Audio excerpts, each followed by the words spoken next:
Welcome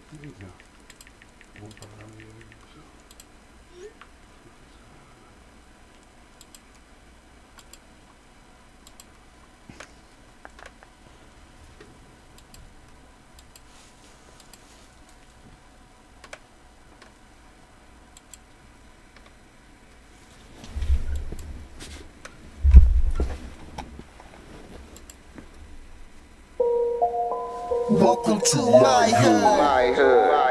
Where ain't nothing normal. You can take a walk in my hood. Where everything paranormal.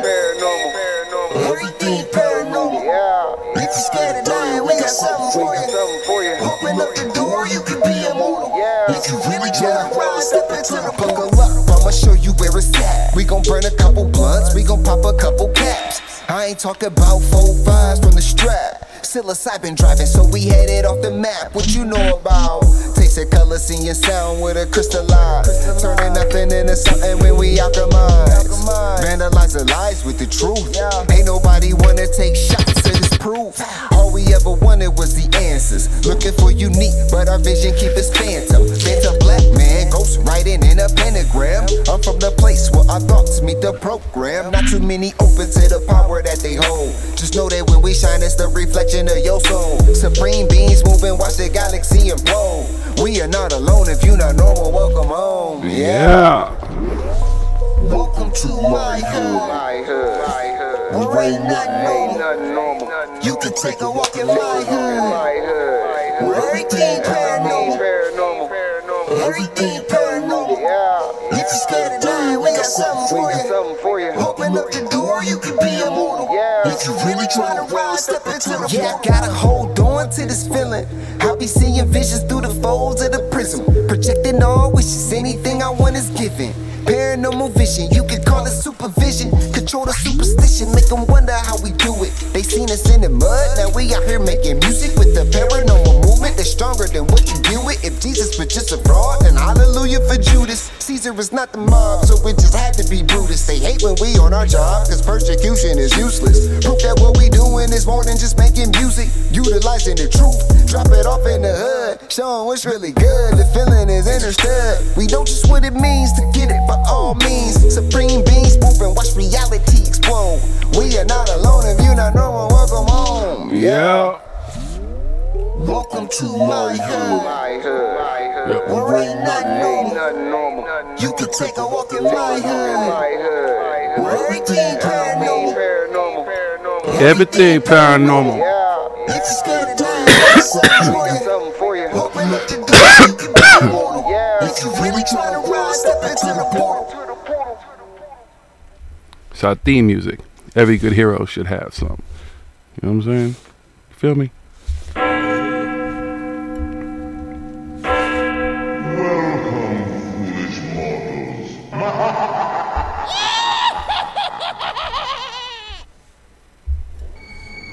That's right, folks.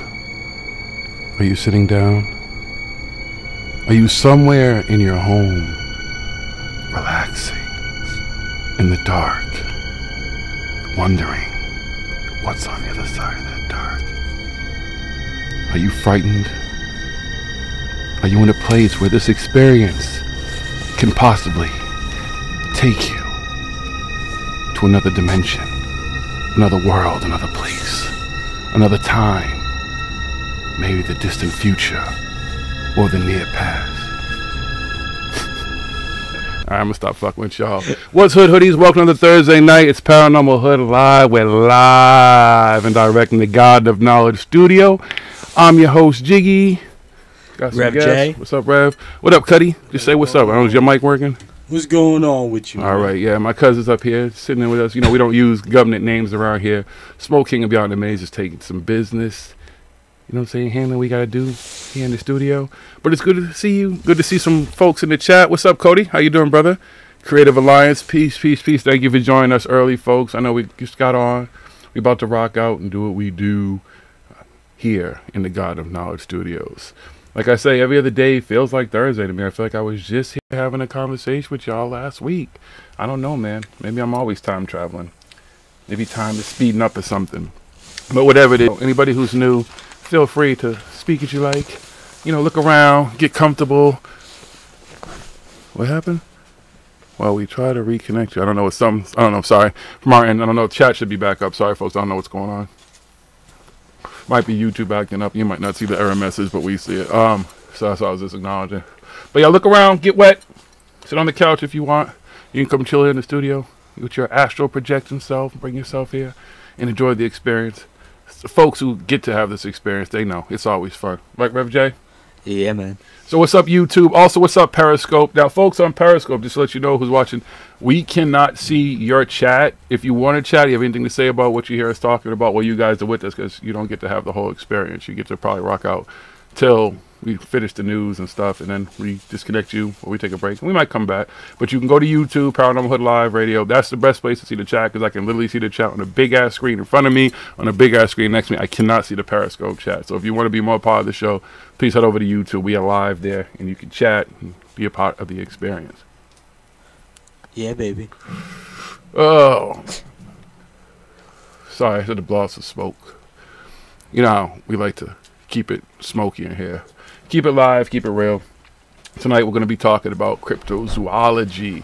Take a serious look at it. We've talked about some of this stuff over the years, so tonight we're going to have a different perspective, a different look on some of the things that we talk about when it comes to crypto. So if you have any stories, anything, personal experiences, because I definitely have had a couple personal ones that I'll talk about, please feel free to share in the chat. If you really, really have a cool story, talk about in the chat. You can Skype into the show if it's worth talking about, so we can figure out if it's something worth everybody hearing.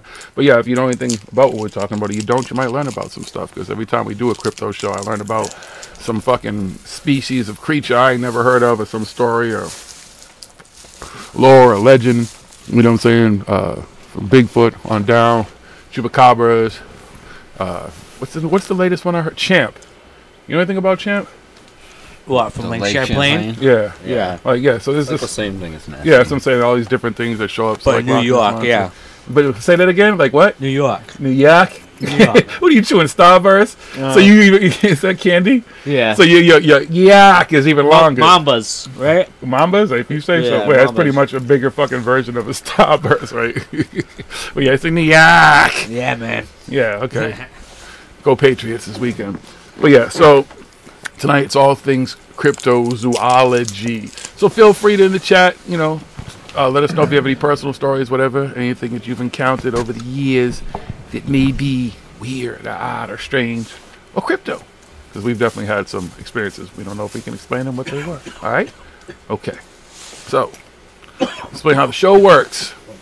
Anybody doesn't know, sometimes we pop on in the middle of the week and we just have random conversations with you guys, because if you know, we spend a lot of our time here in the Garden of Knowledge Studios. Not just smoking, see? Smoking is just the medicine. That's just what that is. That's the medicine. Keeps us going, okay? But we're doing research. And what are we doing research on? We look for that weird. Hold on, I need some good music. Let's see, here we go. That weird, that strange, that odd, that different, that not necessarily mainstream paranormal news. Now that news might be about something here on Earth. I mean, I said Earth, E-R-F. I know how it's spelled, I know how to say it, but I like saying Earth, alright? Or it might be the moon, which is right behind me. See how it's going right now? Why I say Michael Jackson resides? And he's doing a show. He goes on every night, and they make him do a show for all the aliens, the intergalactical beings and shit. Or maybe it's up to Mars, the supposed red planet. Or maybe it's somewhere beyond. Some place we haven't been to yet. Something we haven't seen. But if it's out there, and it's making news and we can find it, we bring it to you on this segment of the show we simply call Smoke King's Paranormal News. So Smoke King, what goes on in our paranormal universe, omniverse, multiverse, Verse Simmons, Batman versus Superman, Avengers versus the X-Men? Got any good news? I might have some stories I can jump in on at some point tonight too. Some good news stories. It's a good week for news. Let's do some funny shit. Some funny shit up there. Oh yeah. Let's start with fucking. Let's go with this one right here.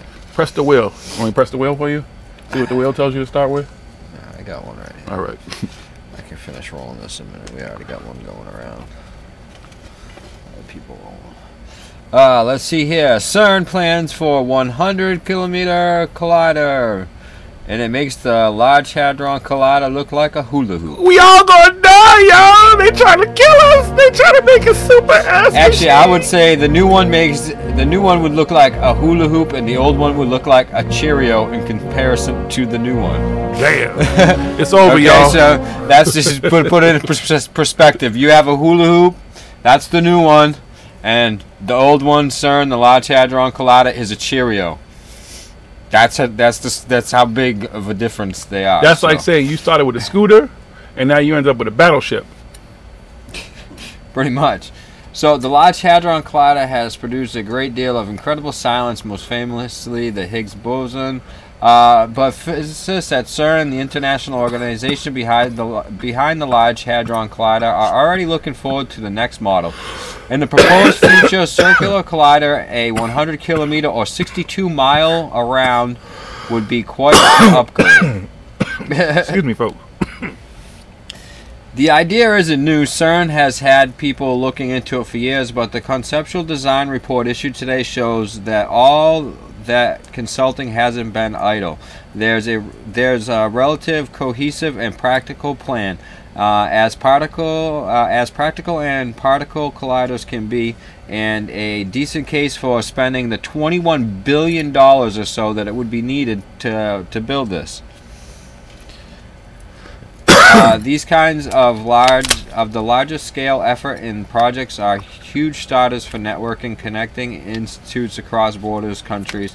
CERN's Michael Benedict, who led the report, told Nature Science magazine, all these things together make a very good argument for pushing such unique science projects. On the other hand, while the Large Hadron Collider has been a great success, it hasn't exactly given physicists an unambiguous signpost as to what they should pursue next. The lack of new cosmic mysteries, for example, the truly anomalous results or mysterious gap where a particle is expected, has convinced some that they must simply turn up the heat. But others than that, bigger isn't necessarily better. You are a huge nerd. That shit would be fucking huge. I mean, China's building a huge one right now too. They just finished that big, huge fucking dish. They're building one that's bigger than CERN, but not 62 fucking miles fucking big. They trying to bring Earth 2 close to Earth. They're just going to bring it through a big wormhole, and then Earth 2 is going to show up. And then, like, Earth 2 and Earth 1 are going to have, like, galactic battles. Because the Space Force is going to be out there to protect us from Earth 2. We're ready for them. And only $21 billion. That's it? Yeah. Only 21 CERN billion. was, though, but that's the thing is, it's all basically, it's like, not privately funded, but it's not, I mean, it's not all public, it's not like publicly funded, it's privately funded basically and stuff. It's all like people invested and stuff like that. But there's no, they don't get like a return on it. CERN doesn't make money or anything. It's just the knowledge. Just rich people and stuff just all basically pay for CERN pretty much. I think some governments put money into it and stuff. That way they have access to some of the information and stuff. It's kind of like that. It's but the evil cabal. Everybody and they're trying to open up a puts portal money towards so it basically has access through. to all the information first before whatever and stuff like that. But Dude, all kinds you of know people what put it's for though. The evil cabal put put money the money into it and behind stuff. it, It's so really, we'll open up yeah, a portal, of course, and then the bad aliens, the who's coming? Wait, Anunnaki or Cthulhu? Maybe, I don't know. The Avengers might show up, but yeah, they're gonna open up a portal. Fucking Loki and they're all just gonna Thor, come through, dude. Fucking with a Hulk. Yeah, fucking the Hulk and everything. Iron Man? Yeah, fucking trying to Captain stop America's Thanos gonna from save us, man. fucking eliminating half of us. Fucking Then Captain. Thanos. yeah. Oh, Captain. You Good know. luck with that. So, We'll see. We'll see what happens. All I can think of is Don Cheadle as Captain Planet right now. All right. Oh yeah, that's one of the funniest things ever. Anything is possible, but I mean, all these people saying CERN's going to open a portal and stuff and all this and that and everything like that, again, it's possible. Hey, it could happen, could have already happened or whatever, but Do the math. Where's the math? Where's all these people? All this talk about all this stuff and everything like that. It's all solvable with math. You know what I mean? Just do all the math. Don't you think these scientists who... I mean, just think of the math and everything and the engineering that it takes just to come up with a 62-mile fucking circumference donut in the ground. Just think about that. Just think about CERN on the size of CERN. All right? Just the engineering, the math, and all that and stuff like that. You don't think they crunch the numbers on what could possibly fucking go wrong and everything else if they did do all that and everything like that? So I'm just saying, people always like, yeah, it's going to do this, it's going to do that. All right, well, stop speculating and show me the math. You know what I mean? You think that's what's going to happen? Get out there and crunch the numbers. You think that a black hole is going to form? It's all can be provable. Figure out the speeds and smashing the atoms, all this stuff, everything, and then what would happen, how fast black hole's going to grow, all that stuff. We know all this. And who's coming through? We know all kinds of information about black holes and everything like that. So all these people out there want to say that all this stuff is bad and everything like that, but nobody ever come forward with all the math and everything to prove that it is. A lot of talk. You're right. I'm saying it's possible. Yeah. I'm not saying it's not possible.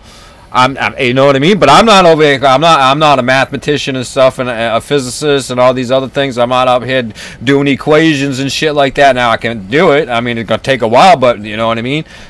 They got supercomputers and shit like that, fucking working on crunching some of these numbers and stuff. That's how they're figuring out all this shit. So, I mean,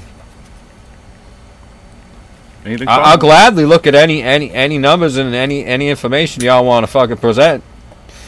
Take a look to see what it is, but you know, I mean, I don't know. Until then, it's just a lot of talk and a lot of speculation and stuff. Yeah, it's possible things could have happened and everything. You know, Mandela effect. I don't know. Is it real? Is it because of CERN? There's got to be some way to prove that it was. Well, I guess too. The one way would be proven if it opens a portal and something actually comes through and we all see it. Because again, until that happens, it's not like it's hidden somewhere in Antarctica. That's what I mean. It's not like it's a little fucking thing and everything like that. It's like straddles two countries basically. And there's fucking small cities around them. And cameras everywhere. People with cell phones. So, I mean, if something really happened and some all these people who have fucking been saying that it's a portal to hell and all this other stuff for years and stuff, watching and everything all the time. But yet there's still nobody with any actual fucking video or anything, any evidence that CERN has actually opened up fucking portals to anywhere. Well, there was some videos which I'd have to go back again, when looking at the videos that we looked, and I don't even know, you know, there's some stuff, the video, but when you look at the video, it's like, is that a real video, or is that some fucking Photoshop fucking shit done with somebody's fucking thing? You know what I mean? I don't even know if those people were anywhere near CERN and stuff in that video. And is it also explainable? Is it some kind of a... That's the thing with those videos, and then there's no way to discern it or not, because it was uploaded by some fucking little no-name account, and by the time you see it and stuff, you have no idea where the fuck it came from and everything, and how fucking bad it's been edited and shit, and the full story. This video is from a super secret source that sent me this video and said in this video that he was the only person, no matter who else was around him, all the other cars that you see drive by, took this video of this cloud spinning above CERN. Cool. And then who knows where the fuck it came from, so who knows? We'll see. I guess if CERN does some shit, again, if it's going to be that apparent, if they open up huge portals, everybody's going to see it. It's going to make news, and everyone will think that Jesus or somebody's coming through, whatever. So until it happens, I guess. But it fucking, from a Cheerio to like a big ass, that's kind of scary though. Because what can it really do? That's basically, yeah, that's basically the scale of what you would, you know, picture it, you know. I'm trying to bring up, I don't know why, but I can't bring up any of the stories I have. I don't know if it's my phone, some with the connection, but it's being jinky. It's having issues right now. We'll get some, I got some stories though here. Just wanted to talk about that first story there, CERN and everything, you know what I mean? Yes, sir. Let's see here. Next one. Here's one that's been a hot topic lately. Have aliens found us? A Harvard astronomer again on the mysterious interstellar object Muma, or however you say that fucking asteroid The that's up blunt, there. shit-looking asteroid thing. Looks like a blunt to some people, a piece of shit to others, and whatever. Where the heck did that story go? Looks like a big-ass tree, and like someone just fucking cut part of the tree off, and it's flying through space. Alright, on October 19, 2017, astronomers at the University of Hawaii spotted a strange object traveling through our solar system, which they later described as a red and extremely elongated asteroid. It was the first interstellar object to be detected within our solar system. The scientists named it whatever, the Hawaiian word for a scout or messenger. The following October, Avi Loeb, the chairman of Harvard Astronomy Department, co-wrote a paper that examined, we'll just call it Scout, it's easier, examined Scout's peculiar acceleration and suggested that the object may be a fully operational probe sent intentionally to Earth's vicinity by an alien civilization. Loeb has long been interested in the search for extraterrestrial life and has recently made further headlines by suggesting that we might communicate with the civilization that sent the probe. If these beings are peaceful, we could learn a lot from them. I recently spoke on the phone with a doctor who was frustrated that scientists saw Scout too late in its journey to photograph the object good. My motivation for writing the paper is to alert the community to pay a lot more attention to the next visitor, he told me. During our conversation, which has been edited and condensed for clarity, we discussed why he thinks we need to consider the possibility that Scout was sent by aliens, the dangers of unscientific speculation, and what belief in an advanced extraterrestrial civilization has in common with the faith in God. Okay.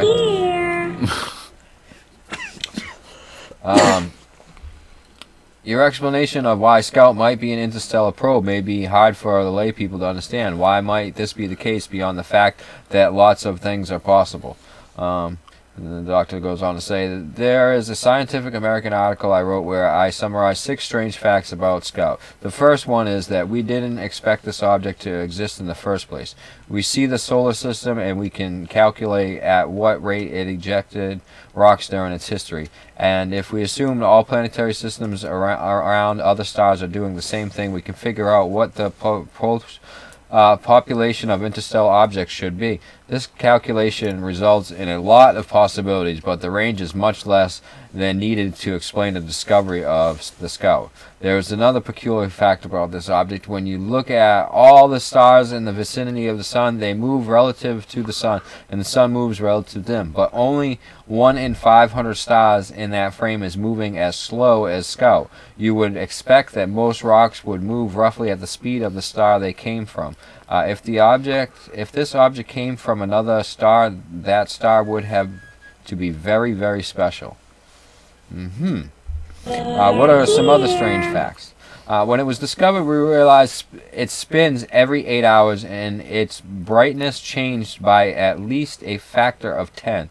The factor that its brightness varies by a factor of 10 as it spins means that it is 10 times longer than it is wide. We don't have a photo, but in all of the artist illustrations that you have seen on the web, it looks like a cigar.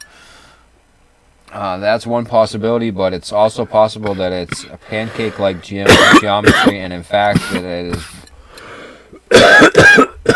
That is what I think it is. Of course you do. This just goes on to ask a whole bunch more questions and stuff. So this Harvard astronomer over there, he's still saying that this thing is possibly interstellar object sent here by an alien civilization. Again, dude, show me some proof. All right, I know something came into the vicinity, but other than that, it's a whole lot of speculation and stuff until we get some proof. It's like a big ass rock. I'm definitely down. That'd be awesome if it was some fucking friendly fucking aliens sending the fucking cigar-shaped probe or a pancake fucking disc-like probe over here checking out the solar system, just flying through. You know what's going on? Send a little hello. We're here, whatever. But I didn't see any of that. I didn't see nobody saying, "Hey, we are here." Nothing. This thing just kind of came and went. I don't know. How much information did it gather in that little bit of time? Yes, sir. All right. So, is that all for that one? I got one in here. You guys want to get a good laugh? Excuse me. I want to make sure I can speak this one. Okay. Oh, this one. Oh, man injects 18 doses of semen into arm to cure back pain. Ends up in hospital. You're an idiot. In a new case study, Irish doctors report the baffling case of a 33-year-old man who injected his own semen intravenously for a year and a half. A self-developed cure intended to treat his chronic back pain, it does not appear to have worked. Epic fail. After reportedly injecting semen into his arm every month for 18 months, the man finally sought medical attention, but not for his arm. The patient instead complained of severe, sudden onset lower back pain. Having lifted a heavy steel object 3 days beforehand, during his checkup, the doctors found a patch of red swelling on his right forearm. After which the man admitted he'd been injecting himself with his own semen using a hypodermic needle he purchased online. You are one pathetic loser. This time around, he had injected 3 doses of semen, entering both his blood vessels and his muscles. This is the first reported case of semen injection for use as a medical treatment. The doctors at Adelaide and Meth Hospital in Ireland wrote in the case study titled Seemingly Harmless Back Pain. Shut up! Excuse me. An unusual presentation of a subcutaneous abscess published in the Irish Medical Journal. The swollen region grew and hardened.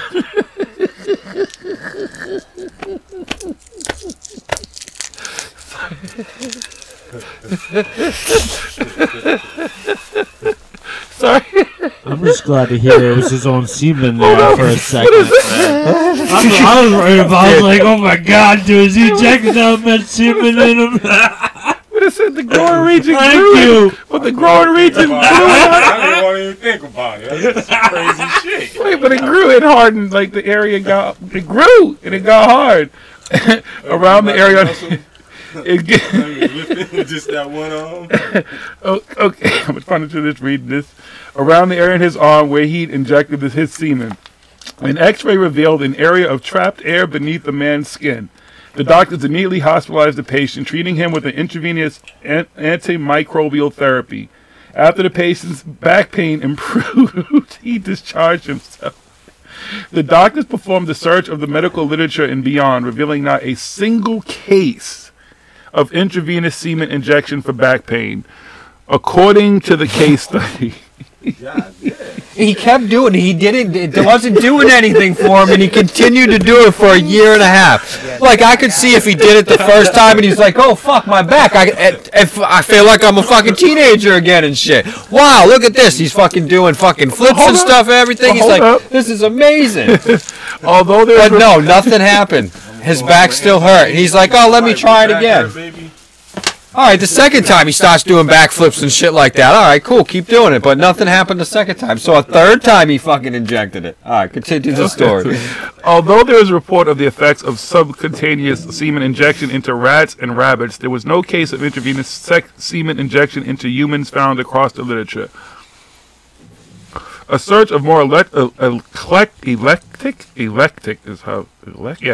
internet sites and forums found no other documentation of semen injection for back pain treatment or other uses. Attempts at intravenous and arterial injection of harmful substances such as mercury, gasoline, charcoal, lighter fluid, hydrochloric acid, and hydrocarbon are well described and are generally carried out in attempted suicide as opposed to the case detailed above in which the patient was aiming to relieve physical discomfort. After dutifully reporting the case, the first ever case of a man injecting himself with his own semen to try to treat his back pain, the authors offered a warning. It's dangerous for the untrained to perform intravenous injections on themselves, especially when they're injecting things that aren't supposed to be injected into veins like semen.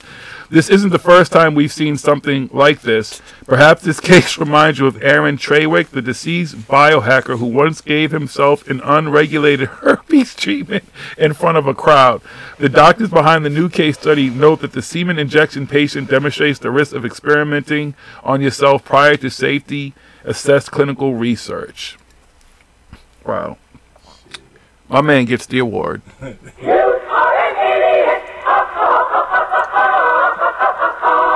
What the fuckity fuck fuck? Fuckity fuck would you inject? He might see. He should at least talk to what's his name, Jim, and maybe he could have just figured that out. But he didn't talk to anybody. He just was sitting around fucking one night. I don't know if he was drinking or something, smoking. I don't know what this dude might not have been doing. He might have been on pain pills and they weren't working. Watching some fucking porn and he's like, hey, I wonder if this shit will make my back feel better. Yeah. Because you know that wasn't a conversation he had with his friends at work or anything like that. He's like, yo, my back's been hurting. I thought about injecting semen. And they was like, yeah, dude, yeah, I heard that shit works. And then he ordered hypodermic needles off the internet and went to town. And my man just kept doing it over and over. What was exactly what? Right? This shit's crazy. Because what the fuck would make him want to think about injecting himself with semen?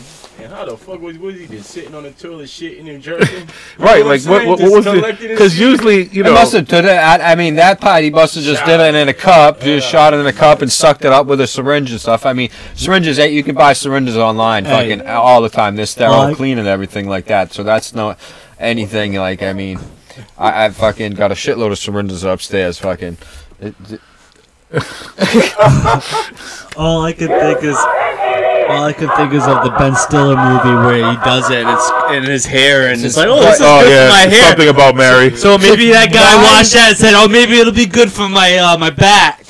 Why would anybody think that injecting semen into them would make their back pain go away or make them anything? Like, I know, okay, the Box Saga, there's a story, okay, and you see that's a whole thing and stuff. It's not just in the Box Saga. There's some Egyptian fucking mythology and stuff with that, some Inca, there's some cultures and stuff where they believe that keeping good health is you don't waste your semen and everything like that. Well, that's why actually within Hindu and Tantra and stuff like that, they teach you to have you can have an orgasm without actually ejaculating and losing your semen and stuff, because when you keep that stuff, that's your life seed. That's literally your life right there. It's like, that's why some people say, okay, if that comes out, you recycle that back into you, so you keeping that with you because it's not going into a woman and stuff like that. So there's a lot of cultures that have thought this throughout time and stuff. But none of them was ever like, yo, you got some back pain, inject yourself into. He didn't even inject it into his back or anything. He's like, yeah, just let me shoot it up into my arm. And then, yeah, I'll be good. And again, he did it one time and it didn't do nothing. So a month later, he's like, sure, let me do it again. If I keep doing it, and then he kept doing it a year and a half. What happens if he actually did it in his back region and it actually did heal it? Then they'd be like, oh, yeah. Still not doing it. And maybe that's why it didn't work, because he was putting it in his arm, not in his back. It hardened his arm, not his back. He probably thought it was like some kind of But see, this is probably a good. I don't think he was putting it into a vein or anything either, because if he hit a vein, because they said there was an air pocket there. Yeah. So he wasn't, if he hit a vein and stuff, the dude would have killed himself, injected sperm and shit into a vein. He was just going, and jabbing it into his muscle. Right into his heart. How long? Right into his heart. He's lucky he made it a year and a half. Bro. He fucked himself. Hey, he said it got hard. He said this area got hard. He legitimately fucked himself. Oh, Lord. All right, let's move on to the next story. That fucking sucks. I have another one here. Another one? Yes, sir. Evangelist. I'm not an atheist because 10-foot-tall demons entered my hotel room. I've heard a lot of stories from people with disabilities who believe God made them the way made them that way as a part of some divine plan. Whether they're born with those conditions or developed them after an accident, they found comfort by seeing their life through God's eyes, and their stories could be inspirational for many believers. Nick Vujicic, excuse me for butchering this man's name if I said it wrong, wasn't born with arms or legs, and he's become a successful evangelist through his ministry, Life Without Limbs, which helps believers become the hands and feet of Jesus. But in recent Facebook videos around the 12:55 mark, he offered a bizarre explanation for how he knew God existed. Look, I can't show you God. I can't show you an angel. But one of the reasons why I'm not an atheist, and one of the reasons why I don't believe that science explains everything, is because I've seen miracles and I've seen demons. I've seen 10-foot tall demons, 5 foot wide, walk in through my San Francisco hotel room. And I felt the demon presence, the demonic presence, before the demon actually walked through the wall. And so when you understand that science can't explain everything, if science did explain everything, then voodoo, witchcraft is fake as well. We know it's real, so there is a spiritual realm where there you go. He sensed the giant demons were coming, and then they walked through his hotel room walls. Obviously, I don't know, this is written weird. How do you atheists not believe when the proof is so clear? And don't you dare complain about them walking through walls. You think this 5 foot wide demon can just squeeze through door? Okay, this is written like shit. Silly heathens, it's called logic. Is that where the fuck the okay, you know what? The demons took over that article. You know, I don't really want to do this because, but you know, I mean, you know, fair is fair. You're disabled. I'm sorry, but my man. I believe in demons. I believe a lot of things. I've had some experiences with some shit, whatever. I get it, but I don't know. It just sounds everything's crazy. up to interpretation, but you can also be crazy. Yeah, exactly. I don't know. He just the way he presents it, kind of just. It's like, this is just it. These motherfucking 10-foot tall, they walk through the walls because they couldn't fit through the doors. Yeah, well, you got to remember, there's still people that think they get married to ghosts and shit like that. There's people out there. Oh, yeah, like there's that, people marrying ghosts. Again, divorcing them, too. Again, to this guy here, I would say anything is possible. Yeah. Prove it. Yep. I will believe the most wildest, crazy, insane fucking thing that you tell me as long as you have the evidence to back it up. Hey, look how many people that post reach. There we go. 420. Nice. Hey, cool cat. So again, any of this stuff, you just show me solid, conclusive evidence. We're working on not inconclusive, not speculative, not theories, not any of that. Not I saw this, dreams. But I don't have anything to back it up. That's cool. That's a nice story until you show me some actual factual evidence to show me that that shit is real. I'll believe that. I believe anything is real. You show me the evidence and I'll know it's real. Alright. That's basically it, you know. What else we got on the news? What else do we got here? Alright. The government's secret UFO program funded research on wormholes and extra dimensions. Documents released by the Department of Defense reveal that some of what its infamous Advanced Aerospace Threat Identification Program was working on. The DoD funded research on wormholes, invisibility cloaking, and the manipulation of extra dimensions under its shadowy Advanced Aerospace Threat Identification Program, first described in 2017 by the New York Times and the Washington Post. On Wednesday, the Defense Intelligence Agency released a list of 38 research titles pursued by the program in response to a Freedom of Information Act request by Steve Aftergood, director of the Federation of American Scientists Project on Government Secrecy. The list provides one of the best looks at the Pentagon's covert U.S. operations, a study of the anomalous aerospace threat. According to Aftergood's request, the document marked for official use only was sent to Congress on January 2018. And there's some pictures of some document. It's even hard to read these little pictures. I'm fucking have to fucking go and blow it up and look at it. Alright, anyway, one such research topic was transversible wormholes, stargates, and negative energy.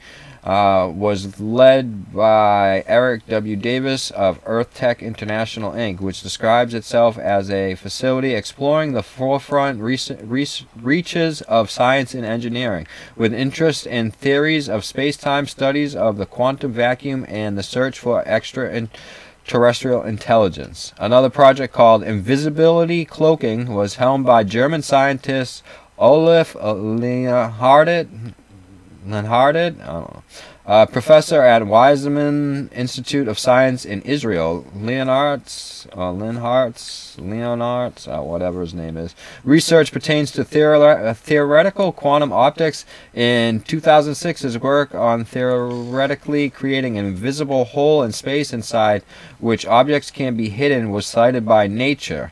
Yet another title, Warp Drive Dark Energy and Manipulation of Extra Dimensions, was attributed to a theoretical physicist, Richard Ubzi, director of non-profit Icarus Interstellar, which claims to be a researching technologies that will enable breakthroughs in interstellar travel. Ubzi was credited by Gizmodo in 2009 for creating a scientifically accurate warp ship design that could hypothetically be propelled through space by manipulating dark energy. The list of research papers tell us something more than previous reporting did about this odd program. Aftergood told Motherboard in an email, now we have a better idea of exactly what the Defense Intelligence Agency was up to and what it produced.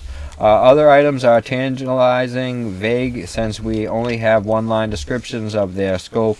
On the state's metallic glasses could refer to experimental type of flexible metallic alloy, while the topic biomaterials could mirror NASA's funded research into biotechnology and low-gravity environments.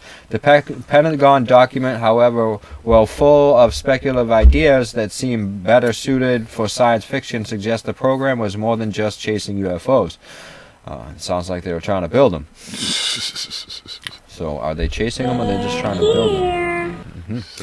DoD had not publicly acknowledged the program's existence until it was revealed by media reports. It was largely funded by the request of Harry Reid, the Senate Majority Leader, to the tune of $22 million between 2007 and 2012. Yeah, sure. $22 million was fucking, what, the first week? We don't know how the program selected which projects to fund. I think anyone who looks at these titles will scratch their heads and wonder what on earth is the DoD thinking. Aftergood said these are the kinds of topics you pursue when you have more money than you know what to do with. According to the New York Times, much of its budget went to the Nevada-based Bigelow Aerospace, a company belonging to Reed's longtime friend and UFO hunter Robert Bigelow, and the protagonist of the documentary Hunt for the Skinwalker, about the billionaire entrepreneur's famed extraterrestrial hotbed Skinwalker Ranch. I keep hearing about that place. I'd like to go there. Oh, you can. It's all fenced off. I know. Security gates, fucking everything. It's fucking ridiculous. I know. Ridiculous. So then that is that story. I mean, again, that's nothing like, if you look at it, they have money and they were just giving it to people, companies that, like, okay, this company sounds like they were doing some interesting type of work that falls in line with something we could use over here, building something we want to build or whatever. So they do that all the time with companies and stuff like that. There's a lot of companies and stuff around here and stuff, especially in Boston, all these tech companies and stuff that are getting government funding because the government's like, all right, that's a good idea. Here's some money. See what you could do with it. Yeah. You know what I mean? Develop it more and stuff. If it's something good, they'll be like, okay, it's ours. Thank you. Yeah, isn't Boston like the city for startups too? Like, yeah, Boston's like a huge startup. Yeah. I mean, there's other places where there's big startups, but yeah, Boston's big tech startup stuff and everything. The last fucking 10 years and everything. So there's a lot of stuff. I mean, DARPA's here and stuff, and there's all kinds of stuff that's here. So, and the government does that all the time. So those are just, those are some very interesting projects and stuff, warp drives and stuff like that. People trying to create wormhole fucking for travel and stuff like that. You know what I mean? Doesn't say if anybody was successful or not. Who knows? Maybe someday we'll find out. Or maybe they already did. Maybe that's some of the stuff we see. I think those companies, though, because those companies, you can obviously probably go and research. Those companies are still there trying to do that stuff and everything. I mean, if they figured this stuff out, they would have disappeared by now. So, or they still look a certain way. You'd have to do a little research on all those companies, but it names all these companies. I'm sure you could probably, find out more on these companies and what they've done and everything. So, I mean, it's not like it's big, huge, stuff like that. Again, the government gives money to all kinds of research. So, there we go. I think that's it for the news this week. All right. That's the news, folks. We're going to take a break, play some music, give you a chance to go roll something, smoke something, hit the head, do whatever you need to do. Then we're going to come back. Tonight we're going to be talking crypto. Where you from? Where you at? What you know? You ever see a Bigfoot? A Yeti? A Chupacabra? A Champ? A Pug Wedgie? Mothman? Mothwoman? Ant-Man, the Hulk, Thor, Captain America? Any of them? Don't go too far, folks. It's ParanormalHooD. We will be back. Alright? Play a little music for you. Enjoy. Alright, Periscope. Listen, we're going to shut you down too.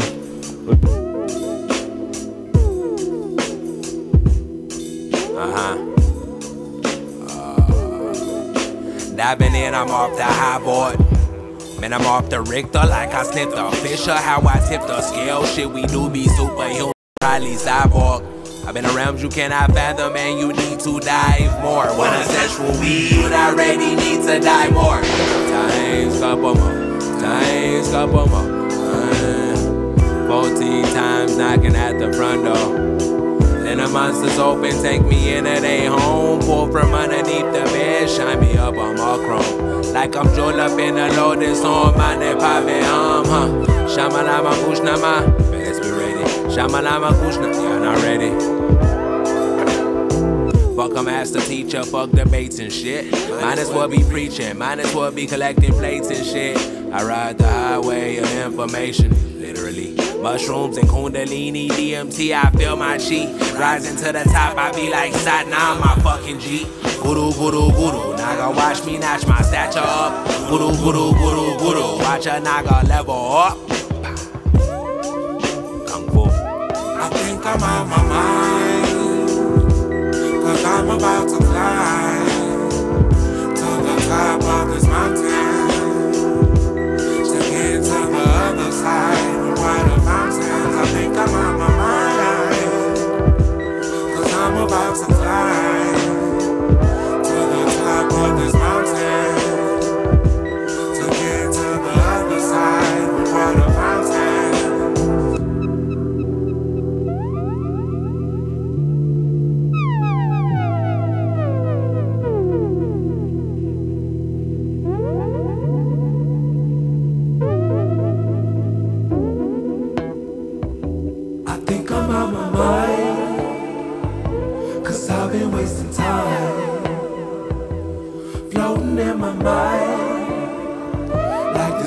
Water fountain. I think I'm out my mind, 'cause I've been wasting time, floating out my mind, like that fucking water fountain. I think I'm out my mind, 'cause I've been wasting time, floating in my mind, like this fucking Who is you? Who you think you are? All that gas got you burning like a speeding star. Hit them high, hit them low, I make them raise the bar. Use a chicken, no limbo, see how much I break my back. But it's cool, I made a gold, I get the pot, fuck the bag. I'm just floating on this rug, smoking bud, doing match. How I'm floating on this rug, full of fungus, 'cause it's magic. When you beat me, give a hug, show me love, man, that's family. I think I'm out my mind, 'cause I'm about to climb top of this mountain, to get to the other side with water fountains. I think I'm out my mind, 'cause I'm about to climb to the top of this mountain, to get to the other side with water fountains.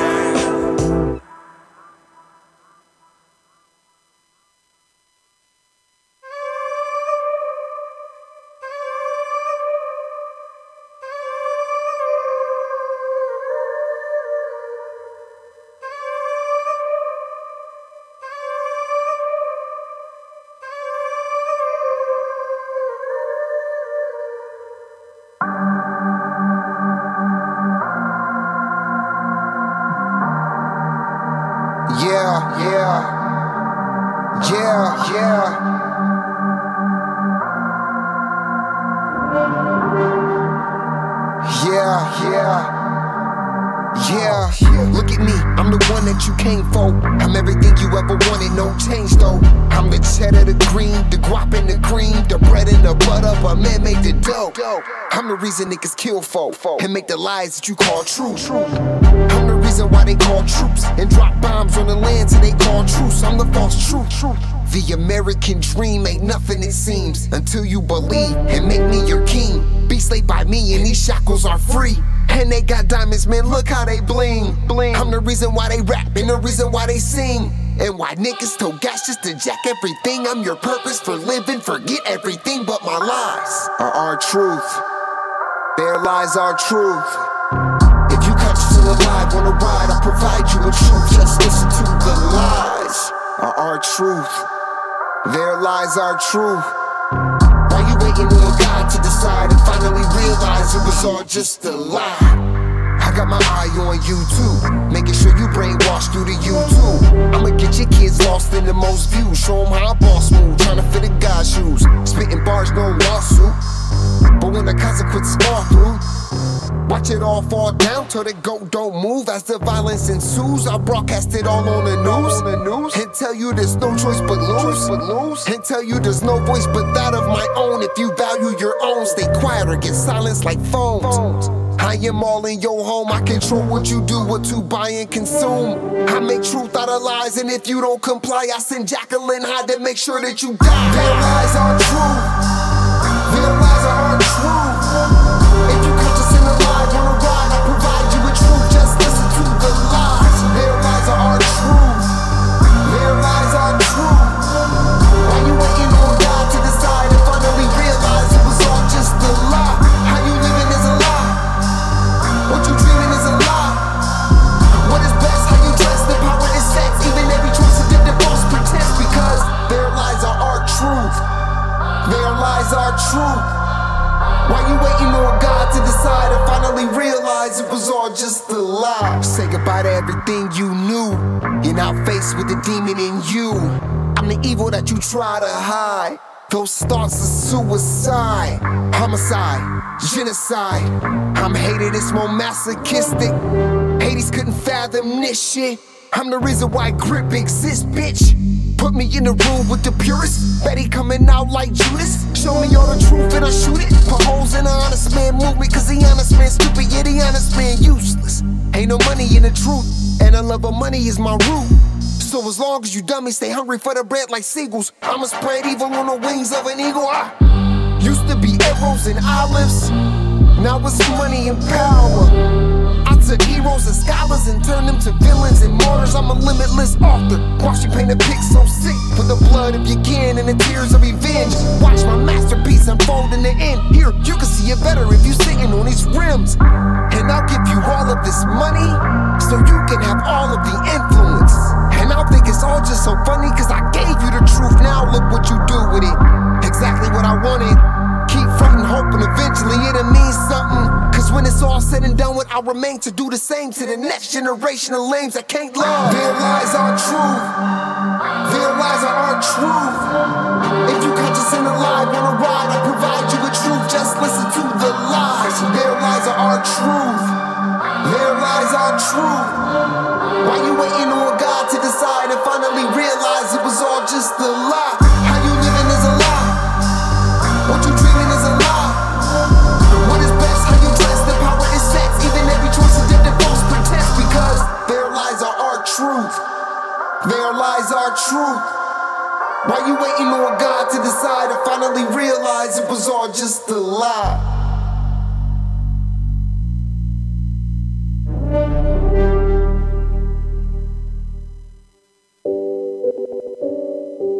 Deep in Earth's heart lie the halls of Amenti, far neath the island of the sunken Atlantis.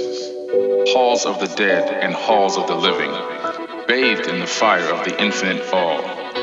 Far in a past time, lost in the space-time, the children of light looked down on the world, seeing the children of men in their bondage, bound by the force that came from beyond. Knew they that only by freedom from bondage could man ever rise from the earth to the sun. Chilling with those in the halls of Amenti. No food in 3 days, stomach empty, I'm fasting. All the while I'm acting on my passion. Sacred sites bound and I be intergalactic. Chilling with those in the halls of Amenti. No food in 3 days, stomach empty, I'm fasting. All the while I'm acting on my passion. Sacred sites bound and I begin to galactic. They tryna bring me down like Atlantis. They ain't understanding the message of the passage. Yeah, that's automatic. Force field fast, different world like the Wayne. Yeah, different planet. Everybody's so savage. Dark green tablet. Let me teach the people they can do a little magic. Let me teach the people they can walk a little faster. Keep a tight grip, walking up Jacob's ladder. Let go of that cargo. Now you know the mysteries of the cosmos. And you know that up here is no time zones. You can go anywhere that I go. Let's go. I'm fasting on everything, cool on everything. I'm back to the astral plane. I'm sick of the same old things. I'm feeling like Wu-Tang Cash rules everything. Chilling with those in the holes of a mentee. No food in 3 days, stomach empty, I'm fasting. All the while I'm acting on my passion. Sacred sites bound and I begin to galactic. Chilling with those in the holes of a mentee. No food in 3 days, stomach empty, I'm fasting. All the while I'm acting on my passion. Sacred sites bound and I begin to galactic. One, with my mind, body, and soul. Feel the love that I am taking over control. Got my soul integrating as my mind got divided. I feel my continent with light, then I became triple-sided. My glands started expanding, it started commanding my thoughts and emotions. My body was standing in complete darkness. I was cold and heartless till meditation had your boy feeling thoughtless. Geometrical pattern started manifesting, it started blessing my path. I started feeling the wrath from within. My pineal getting bigger, got my DNA activated, my rhymes getting sicker. That's when Thor stepped in as he looked me in my eye. Astro projected out, Dove Lila to the sky. Immortal observations of parallel creations, ascending through these dimensions of light. Feel my sensations, son, I'm chilling with those in the holes of a mentee. No food in 3 days, stomach empty, I'm fasting. All the while I'm acting on my passion. Sacred sites bound and I begin to galactic. Chilling with those in the holes of a mentee. No food in 3 days, stomach empty, I'm fasting. All the while I'm acting on my passion. Sacred sites bound and I begin to galactic. He who by progress has grown from the darkness, lifted himself from the night into light. Free is he of the halls of a mentee, free from the flower of light and of life. Guided he then by wisdom and knowledge, passes from men to the master of life.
Welcome to my hood. Where ain't nothing normal. You can take a walk in my hood. Where everything paranormal. Everything paranormal. If you're scared of dying, we got something for you. Open up the door, you can be immortal. If you really try to ride, step into the portal. Buckle up, I'ma show you where it's at. We gon' burn a couple blunts, we gon' pop a couple caps. I ain't talking about 4 5s from the strap. Psilocybin driving, so we headed off the map. What you know about? Tasting color, seeing sound with a crystalline. Turning nothing into something when we alchemize. Vandalize the lies with the truth.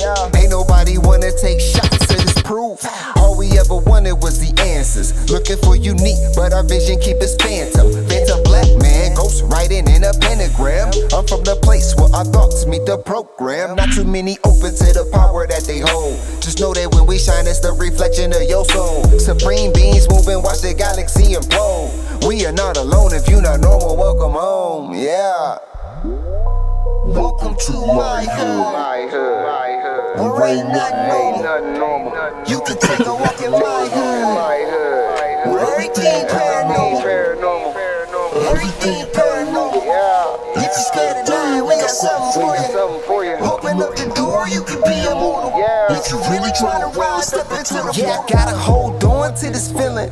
I'll be seeing visions through the folds of the prism. Projecting all wishes, anything I want is given.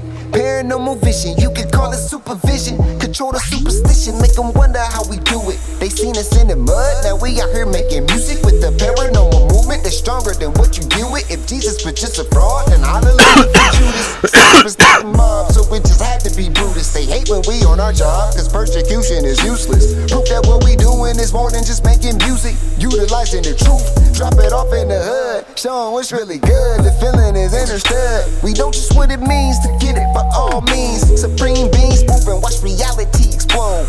We are not alone if you're not normal, welcome home, yeah. Welcome to my hood. You can take a walk in my hood. Where everything paranormal. Everything paranormal. If you're scared of dying, we got something for you. Excuse me. If you really trying to rise up.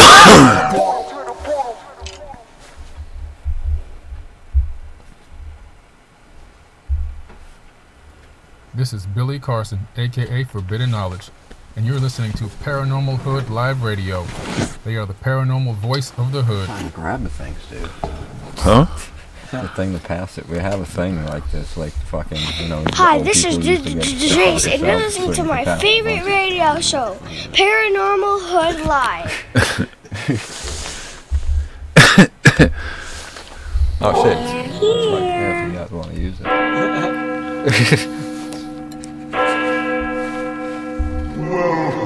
Usually the easiest way to do it is put the blunt in the ashtray and use the grab to grab the ashtray. At the center of the world. Pass that like that, right? It's like razors through flesh. And I mean that if you want to be the one that holds the grab up, when he's ready to pass it, just hold the ashtray over so you can put it in, you know what I mean? And you pull it back. Yeah. What's Hood Hoodies? Welcome back. It's ParanormalHooD Live Radio.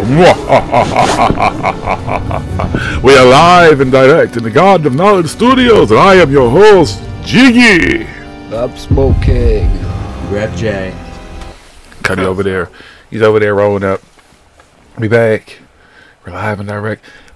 Yes, Raphael. So, because I haven't really started promoting it or talking about it at all, but I will be speaking next month, February 22nd to the 25th, or to the 26th. I'll be in LA for Conscious Life Expo. It's literally at LAX. I forget which hotel it is. Is it the Hilton? But it's literally at the airport. So I'll be there Sunday. It's my time slot. I think, like, I don't even remember what time. But yeah, so link up. Let me know what's good.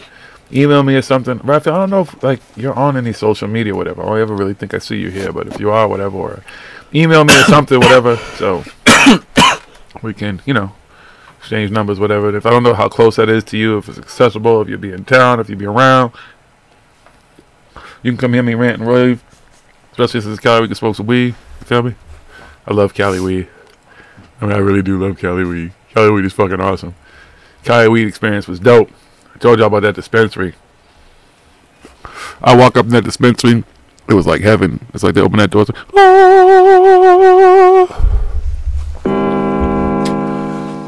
all this pretty music was like playing in the background and shit. I felt like I was like in heaven and shit. Like, it was just so dope.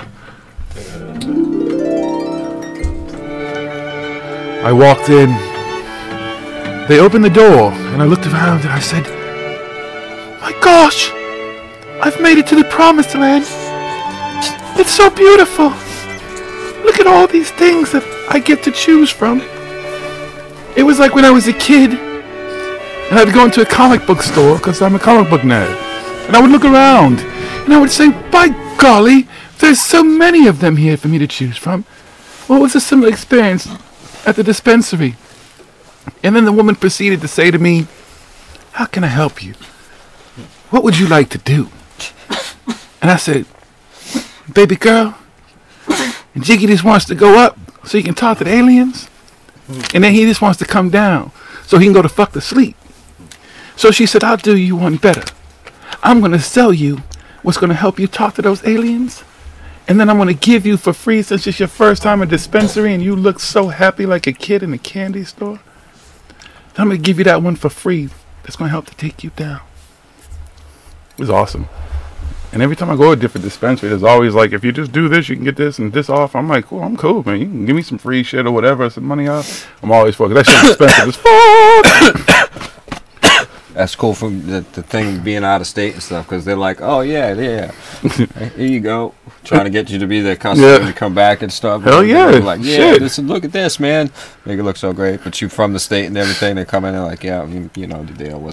Yo, the first, let me tell you though, the first. You don't get the treatment when you live there. The first. They're like, yeah, you know the deal, so. I can't sell you no bullshit. Yo, when that motherfucker said they deliver shit too, though, I was like, yeah, nah, I want to go to the dispensary. Because the first day I went, it was like fucking Mission Impossible. The first one I went to, they were closed because they were doing an inventory check and re-ing up or whatever. How we saying it, you know, re-up and shit. And then the second one I went to was like someplace in the crazy ass hood. And I started riding down that street and I started to see the essays and the vatos and all that type of shit. And they looked at me and I looked at them and I was like, what color am I wearing and shit? I was like, yo, driver, can we bust a 180 please and go in the opposite direction? And then I found the awesome dispensary where I said it was like, you know, heaven. So yeah, dope. But that's not what we're talking about tonight. It's crypto. What you know about crypto? I know everybody knows about Bigfoot and shit like that. You know, Loch Ness Monster, Yetis. People still believe in that? Of course they still do. How? What do you mean how? That's what we're talking about tonight, motherfucker. Dude, hide and seek. Gonna step up world champion, bro. Hide and seek world champion. Yeah. Again, technology, man. Technology. Okay, see that's what we're gonna be talking about tonight. Everybody talks about tech. How you ain't catch a goddamn Loch Ness? You caught Hussein. You caught Bin Laden. Okay, but those are human beings. Hey. See, you gotta. Okay. These animals been around a lot longer than that's what I'm saying. They've been doing something. See, here's the because you have to. You can't just you have to. That's what we try to do. We try to break it down. There's different things that we're going to talk about tonight. This is beyond Loch Ness Monster and things that have the capability. Even Loch Ness Monster is something that always, growing up, you heard these stories about Nessie. Dinosaurs. The loch itself is very, very deep. What do you say? You said Nessie, that's for the Loch Ness Monster? Yeah, the Loch Ness Monster. Yeah, it's in the loch. But that's what they call it, Nessie for short. But the loch, first of all, is very deep. If Nessie could be an old ass fucking dinosaur, you know, something that lives for a long time, or it could be the baby of that thing. You don't know what's we've explored more of space than we have our own oceans. Then they probably have gone down really into the loch and really sent some shit down as far as they can explore if there's caves down or anything. Just because we aren't traversing through earth, through caves or whatever we are possibly, doesn't mean that some creature that just comes up every now and then just to look around, you know, see what's good. That might be a vacation for Nessie. Nessie every now and then be like, you know what, let me go up check out the loch. Maybe back in the day the loch was just really cool to look at. Well, hibernation or some shit. Yeah. You know what I mean? 1,000-year hibernation or something crazy. Might be. And one of the goodest, I believe, this is paraphrasing of it, is myth and legends. There's always myth and legends. There's always some truth to it. Some root. Yeah, some root to it. There has to be some root. Yeah, now, especially if it's mass quantity. You know. Well, mass quantity, in a sense, doesn't necessarily mean, because I mean, word of mouth, the telephone game, how things, you know, because that came from something, though. You know that started. Well, exactly. Okay, so for example, like with Bigfoot. Bigfoot could have been at one point in time. He could still be real, but there's no, again, conclusive, solid, actual evidence to prove that there is an actual fucking Bigfoot out there right now. I hope he is real. And just let's. But they have to understand. We have watched. Oh man, hours and hours of fucking video, and every time it's like costume, Man a with lot of times baby. there's nothing even there. It's Right. like, what do you even? There's a bush. That's a bush, dude. No matter how you look at it and fucking you want to do it. You don't see Bigfoot just standing there doing so nothing? many videos of nothing that I can say solid conclusively that is actually Bigfoot. Now again, it's possibly that it could be real, I just but want to ask one question.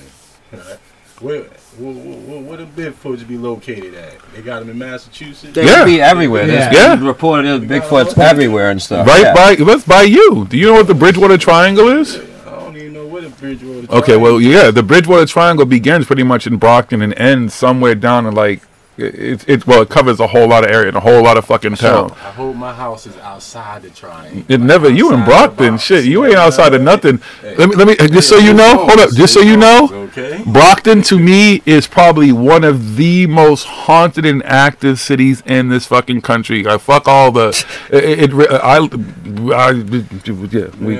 Don't tell me that shit. I'm telling you that shit. Basement might not. You better.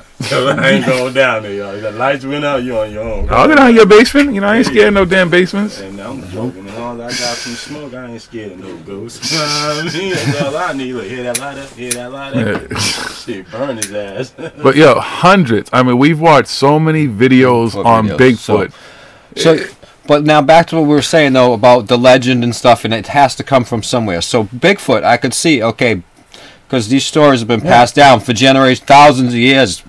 Supposedly there's things of, going back where there's creatures like that. At one point there was creatures that were like Bigfoot. Yeah, the apes, right? Like apes, but Joe Rogan likes to talk about them all the time. But there was a creature, the gigantic, the picketh. I can't say it. A picketh. It was like a giant ape-like creature like that, but it wasn't an ape and stuff. But it walked on two legs. It was kind of like us. We were supposedly hairy ape-like creatures and stuff at one point. So at some point where these. At these things, these cultures or whatever could have been living, and there could have been some of these few creatures left living at that point in time, and they passed these stories down. These were some mistakes. That was the root of these stories. Whether these things are still alive today is questionable. Maybe, possibly, but that's there's crazy, it's crazy. It's possible. Now here's a really crazy thing. It is possible. Okay, that. One of these could be living somewhere right around near us, and nobody would know about it. You know why? Because this happens all the time. Just read a story yesterday. A family found in their house a tortoise that they lost in the early 1982. 80s. Like 1982, right? Yep. And it had been lost for over 30 years. Okay? And in the house, it's been in this house for 30 years, living in this house for 30 years, and they didn't even know that it was there. It wasn't dead? It wasn't dead. It's been up. It's still alive. They were so happy. We have our pet turtle, but they were little kids and stuff when they lost this turtle. They thought it got out of the house and it was gone. What kind of turtle was he? I forget what kind of. It was not a tortoise. It was a tortoise, so that's why I was able to live without a whole bunch of water and stuff like that. But it had, obviously it could get water and stuff like that. It was a red-nosed turtle, a red-footed tortoise, or something like that. But I saw. So there's stories like that all the time. Do you have the story? Because I don't have it. I got it right. It's coming up right now. All right. I was reading the news yesterday morning or something like that. So it is possible. I mean, just think a whole family, a whole generation. They have these people are old enough. They have kids now and everything like that. Going through this house, and this tortoise has been walking around, living in this house. So I guess it was mostly in the storage area of the house and stuff too. But people going in, nobody knew it was there. So now think about that. There could be something up in the woods. There's people who live up in the woods and stuff around here and everything. You wouldn't know they were there at all or anything about it until you just happen to be walking through the woods and be like, oh, damn. Wow, how's it going, dude? How long you been up here? I don't know, a couple years. How's things going down there in fucking city life? But my question is, what the fuck what did this thing eat all those years? They say it was living like cockroaches and termites and stuff like that, because the tortoises can live off of bugs and stuff like that. Well, there's also like the theories that like in like the desert, like where like that are very vast and where like it's hard to like go through. They say there's like maybe tribes and shit that living within those. Hey, look at all these. Look at there's tribes and stuff like this. People have never seen, but I've heard of. You know, well, we know there's a bunch of tribes and stuff where we haven't seen very much of them. That we didn't know they didn't even know they existed until just very recently and shit like that. We know the recent story about the fucking moron goes to fucking try and give them Bibles. Shit, there could be a tribe in that Mayan shit that they found, like some large tribe. Well, there's no life or anything. They can. That's what nowadays. That's the thing is they can track tribes and stuff by satellite. Oh yeah, because of heat. See now, people are like, well, why don't they track a Bigfoot with satellite and stuff like that? Well, it's a heat signature. There would have to be a whole bunch of them, multiple with like a tribe and stuff. And you'd have to task like logic, and then have to know when. It's the same thing with everything else. Like you'd same have thing to know with everything when else. they're Like there. they go and they have a pattern? An idea of okay, there may be some people, so let's put some satellites, or let's do some imagery over this area and stuff. Most of the time, like if Google satellite, you know what I mean, Google Earth or whatever, catches a little thing on the whatever, and people are like, it's a Bigfoot, it's a proof right there. By the time people looked at that, the satellite had already been gone and stuff. To fucking take the resources to put a satellite over a certain area and fucking concentrate it there for a certain amount of time to track and fucking see if this actual people are a fucking Bigfoot and stuff is big bucks. So these Bigfoot hunters better start shelling up some money and stuff. Get your Patreon accounts going. You know what I mean? Because that's the only way you're actually going to find it this day and age and everything is something like that. I mean, it's just... You know, or just somebody happened to be fucking actually stumbling along. It's like, holy fuck, that's Bigfoot. Let me get up. Has a fucking 4K camera and shit. It's like, whoop, fucking a whole bunch of their buddies all got their cameras out, and everybody's like, hey, what's going on? Or you're like just kind of walking through the woods and you find where they live. He's like, you got me, dude. How many centuries have I been champion, dude? I just got to take a break, dude. I can't keep high-stepping it. I mean, I've avoided you guys long enough, so here I am. Okay, cool. You got it. Hi, Snapchat, cool, everything, and then Bigfoot high steps it the fuck away. Nope, one of these assholes is going to come across Bigfoot and kill it. And once they kill the first Bigfoot, it's going to start a war. Hunting Bigfoot and everything. Why you got to hunt Bigfoot? How about, you know what I mean? How about find and talk to Bigfoot? You know what I mean? Fucking, they're out there with guns and shit, like ready to kill Bigfoot when they fucking find him and shit. He gonna show up. All the other big features is gonna show up in Millennium Falcon. Could be the only one left in the fucking world. I'm gonna fucking kill it. Yep, like everything else. Good but job. it's for science. Well, yeah, because we can study a whole shit. We can learn a whole lot fucking more from it when it's dead than when it was alive. What's our hashtag? Smoke a blunt with Bigfoot. Yeah. See, we want to smoke with Bigfoot. Maybe do some Bigfoot mushrooms. alone. You know what I'm saying? Get to know Bigfoot. Maybe hear the truth about some shit. You motherfuckers want to kill that motherfucker and capture it and put it in some fucking circus or some shit, or put it behind bars. That's why, okay. Fucking zoo. And the majority of the videos that may be that we could put it like the top of, there's very few videos where you can say, okay, that's hard to, I can't tell if that's a costume, can't tell if that's a person, there's definitely something there, but they're high stepping. They have that stride and stuff. They're like, they knew you were there long before that. They were already high stepping the fuck away or whatever when you stumbled. Like when we... Possibly, we don't know what it is. Again, we didn't have no video. We just got a couple of, everybody could say we heard some noise, something there. I actually found a video that's like right after when we actually whatever it was high stepping through that brush. It was big enough to move that fucking, because we have plenty of videos showing you how dense that brush was and shit, because I can't just go walking into this shit. How the fuck did whatever it do just walk into this? So whatever it was on the road, and our headlights must have boom, and it went into the road, and it was right there off to the road, and we decided to get out, and that's when it's like, fuck, I got a high step it back. So any of the videos where we put it up as the high possibility of this could be a possible Bigfoot video, they always got that same high step and stride away. Because they trying to get the fuck away from us. But the ones where they're like, hi, how you doing, and everything like that, or they're just, you know what I mean? There's people are like... How many of those two are like people who, because they're so far away, they don't know a bear? They've never seen a bear before, or they just trying to front and say this, because there's a lot of people that are out there and they're just fucking yelling and stuff, and their buddies down there yelling back and stuff, and they're saying, "What the fuck is Bigfoot gonna yell?" Bigfoot doesn't come around so you can see him, but he's gonna yell back at you when you're yelling in the fucking woods. No, you know Bigfoot likes to take fucking and tap trees and all that type of shit. Bigfoot's communicating by tapping trees with big stick. They take big sticks. Yeah, so why doesn't he come over here and tap the fucking tree in front of you and say? And then wait for you to tap the tree back to him. Because you're talking with Bigfoot when you're tapping your tree, right, people? And do you know how many videos of this there are? And these people are convinced that they're fucking talking to... to try to convince us that they're There's probably a talking fucking woodchuck somewhere. It's probably somebody of their neighbor that's fucking, up the road or something that's out there in the woods that heard somebody banging on the fucking tree, so they're like, yeah, sure, let me bang the fuck back. Or it's their buddy who knows it's going on and stuff. Like, I mean, think about it. Seriously, I'd love for fucking Bigfoot to be real, but if Bigfoot is communicating by tapping on trees, don't you think he would just come down and be like, right in front of you instead? Why would he come tap on you? Why what is he giving directions? You just haven't figured out his directions to It's find Morse him? code. Bigfoot communicates with Morse code. That's what it is. You just got to know Morse code. These people didn't know that. They just think it's random tapping. Bigfoot is the one that actually taught us Morse code. That's where Morse those code videos comes I from. skip right the fuck over. Right over, because I'm like, I mean, seriously, people. Hundreds of videos, folks. Well, Hundreds- isn't tons of Bigfoot videos. alien now? Isn't he into like an interdimensional Well, being? there's so many different. I've Well, heard there's theories, John there's Lair so that many he came theories from and stuff. You got Jiggy Mars. theory that he lives in the water. And Oh yeah, stuff, my you theory is know, that Bigfoot, if he exists, it comes from the water. See, people think, oh well, if he's what comes from the water, he's gonna get out, he's gonna be all wet. Nah, you don't understand that Bigfoot's got that kind of special Bigfoot fur that don't matter if he get wet and shit. You even when the I videos can see that he they goes see, in the water and stuff, but again, he's seen in places where there's not large enough bodies of water for a Bigfoot to just disappear. He might be, like a little. how do you know stream that and those stuff. smaller bodies of water, or they're just some cave somewhere? That But he didn't could take be it into again the because water? all the stories with The water Bigfoot. creature. He could shrink Well, down into any size. He turns into a fish. Bigfoot and Yeti are very similar in nature as well. Yeah, and he though. lives in Yeti's living where there's all snow and ice and stuff. There's no actual water. But they're not the same thing, though. A Yeti's a Yeti, a Bigfoot's a Bigfoot. They're different kind of things that live in different places. Yeah, but same characteristics though, you know.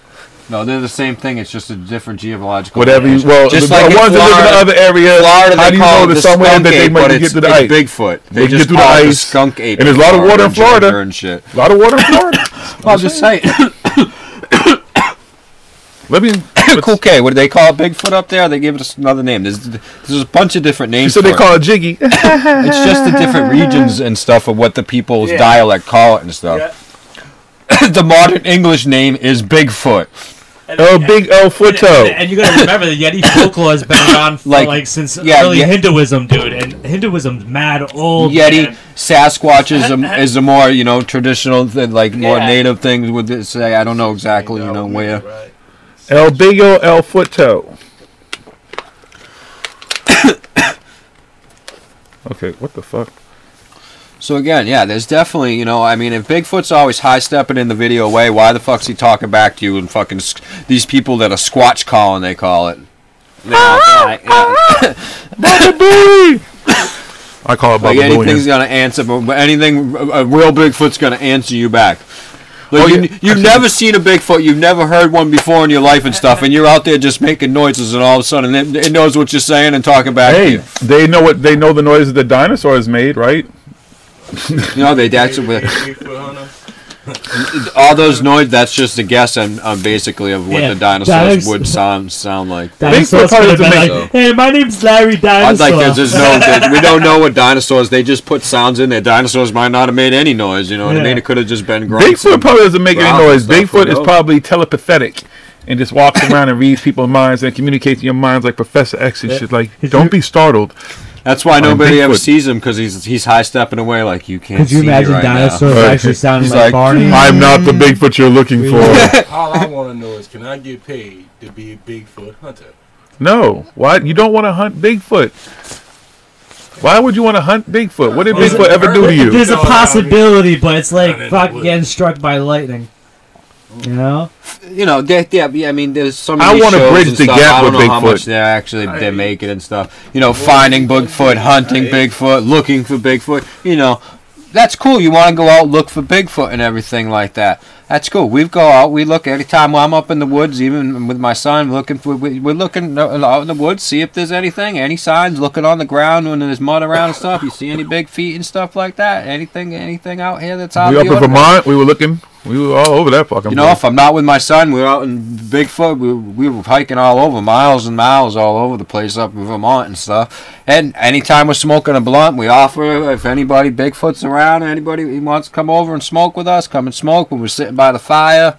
Boys of Mendo Dope, I think they have smoked with Bigfoot. I know. I think they just can't talk about it. They just don't know. You know what I mean? You know, they're up there in the mountains up there growing all that weed and stuff, and out there smoking, living in the garden and shit like that. And you know, Bigfoot. I think up there, Bigfoot got to come bless you to grow up there. He's probably like, you don't remember. He wipes your mind away. He mind melds you and shit. But what? You know, like I said, there's a lot of videos out there of supposed stuff, and there's a few plausible, highly plausible. I'll put them in the highly plausible thing, and in all of those videos, like I said, he's high stepping away, and once he thinks that he's out, like boom, he's stopping, and like he's pretty good hitting, and if he's not, he'll high step it again.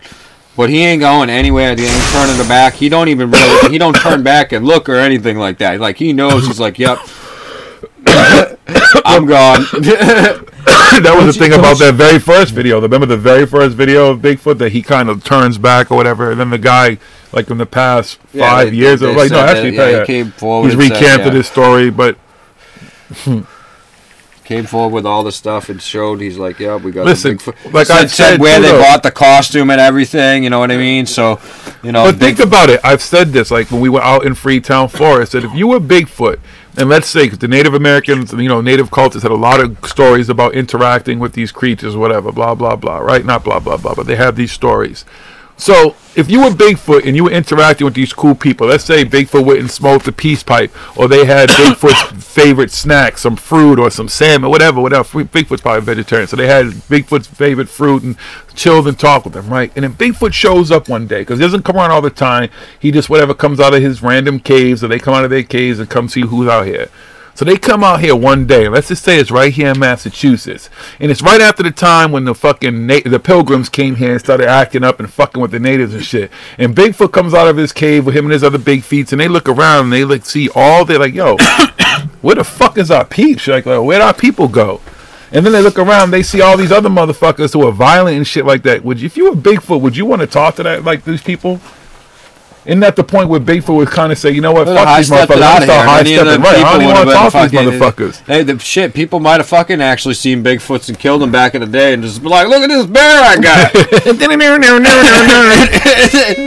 We got fucking, Bigfoot could be extinct because a whole bunch of fucking people fucking killed him. Billy the Kid was out there using it as a target practice and shit. The Men in Black erased all their memories. Or maybe they erased the Men in Black's memories. Oh. You assume that Bigfoot don't have no technology. Or Bigfoot again was like Professor X and shit, and Bigfoot could just make you forget some shit. At some point when Bigfoot's addressed, like, you forgot this. You don't even remember talking. You saw me, but now you don't even remember what you after that That's point. That's some Jean Grey shit right there, man, too. Or Bigfoot might just say for Bigfoot rolled up on some motherfuckers like they did, and Bigfoot just rolled up on you real quick like, listen, I'm going to tell you straight up, cuz. Yeah, there's a whole lot of your fucking peeps out here running their mouths about me and shit like that. You don't need to be one of them. Don't be no snitch, all right? You see me, it's cool. Keep fucking moving. Don't tell nobody. And I know where you live. I done read your motherfucking mind. I will come to your fucking crib and fuck up your whole fucking life. So get the fuck up out of here. And don't come down here no more, okay? Cool? Cool. Once I see him out. Not me. I'm saying, see, that's what I'm saying. If we out there chilling, we smoking, we're like, Bigfoot, come sit down and smoke. Like, if Bigfoot rolled up on you at that point, it's like, okay, the motherfucker ain't being aggressive. You want to come sit, chill, smoke some weed and talk? We cool. I ain't gonna That's what I mean. There's a very small percentage of people that are saying they're being attacked by Bigfoot and stuff. And when you watch those there's videos, women talking about, people talking those about are always Bigfoot. at the very, very, very low possibility of it actually being a real Bigfoot fucking attack and stuff. Like all the other videos, Bigfoot is could not be that aggressive if Bigfoot is fucking human women and stuff. We've even had a person who called in and said they've had relations with Bigfoot and shit like that. We've heard the story. So Bigfoot can't be that bad. Maybe that's what it is. Maybe Bigfoot comes here for some pussy. Maybe that's what maybe this is like Bigfoot's like fucking brothel. Like Earth is their brothel. Like they come here and like, sizing up what they like. Like that's my shit right there. And the women, oh yeah, I've had relations with Bigfoot and their community and they're gentle and everything. And I told you, imagine this, right? Because a lot of men like real tall chicks, right? Imagine if you shave up like a Bigfoot chick and under all that hair is like a dope ass woman. She's fine as fuck. Oh no, man. How you know they ain't done that shit? Remember Bridget Nielsen when she was younger? She could have been a Bigfoot. Yeah, but just think of the structure of a Bigfoot and stuff. You have to put their body structure too. It's not the body structure. It's not. Well, we're thinking all Bigfoots look the same, okay? You know what I mean? it's a good thought, but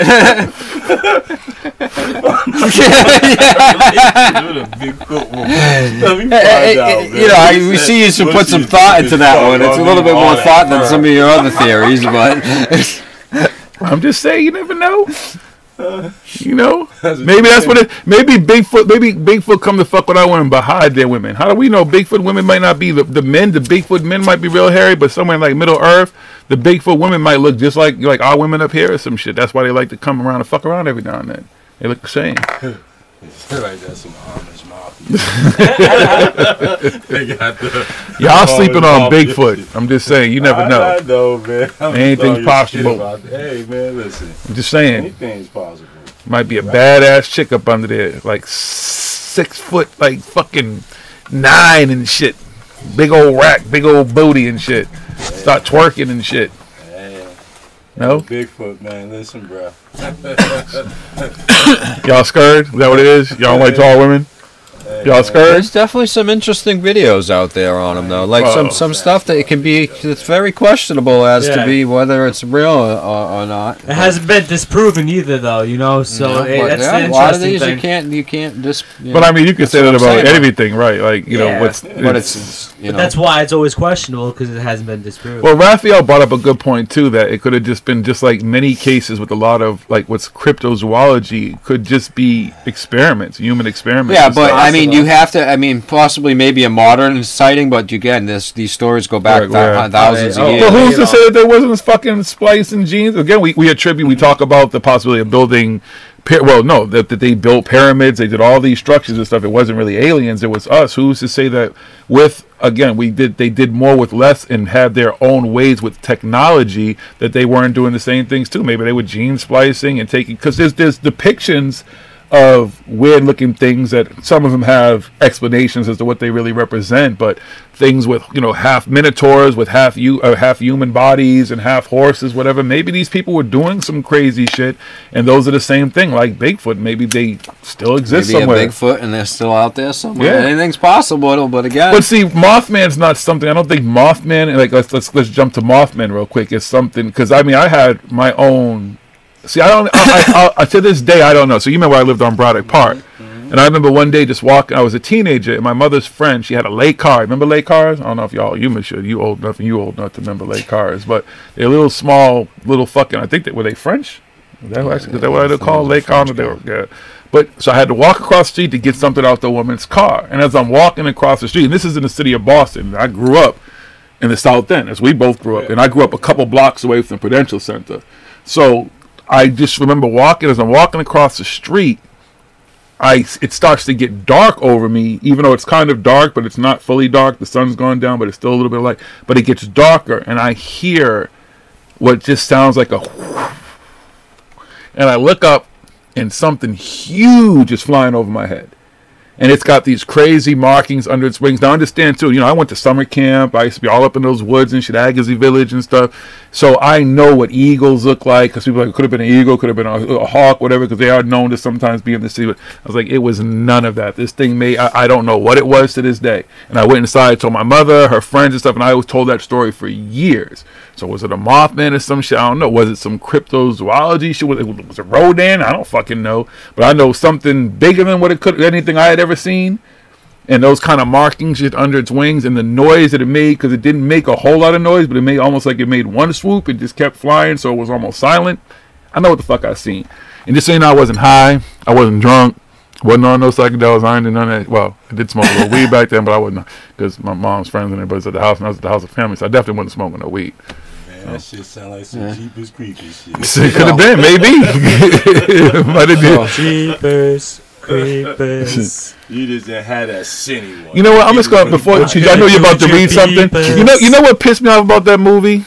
What's that? Because the brother died. The sister should have been the one to die, because could you imagine, because we grew up together, we're cousins, and your sister, I know your sister, I know your family, you know mine. Could you imagine if you and your sister was riding, you taking her, first of all, you didn't want to drive this motherfucker to college, right? So you driving her to college, and you drive it in the middle of some backwoods-ass fucking town off the map. And you see some big motherfucker with a big-ass hat and a big-ass long coat throwing something down a well that looks like bodies. And your sister says, oh, my God. And I don't remember exactly how she said the shit. We should stop and see what that is. I'd be like, bitch, if you don't sit the fuck back, you can call whoever you want. And I know back then they didn't necessarily have cell phones, whatever. Yeah. You can wait till you get to school. Because I want to be long gone and long home before you call anybody to go check what the fuck that dude was. I'm just saying, in real life, that shit. Like she didn't like her brother. No, she was just too fucking nosy and want to be too fucking helpful. I get it if you think you see someone throwing bodies down, but you're in some place where that's the type of shit where like you just think like I might call the sheriff, and this is probably his fucking brother or some shit. I'm waiting till I get the fuck home and they can go check out whatever the fuck they need. I'm not stopping. The fuck you doing in the middle of no? But the sister should have died. That was my point. The sister, fuck the brother shouldn't have been the one. She should have went down. He didn't want to stop. Dumbass fucking chick. You fucking bugging. My sister would be like, you better keep driving too. My sister's a smart.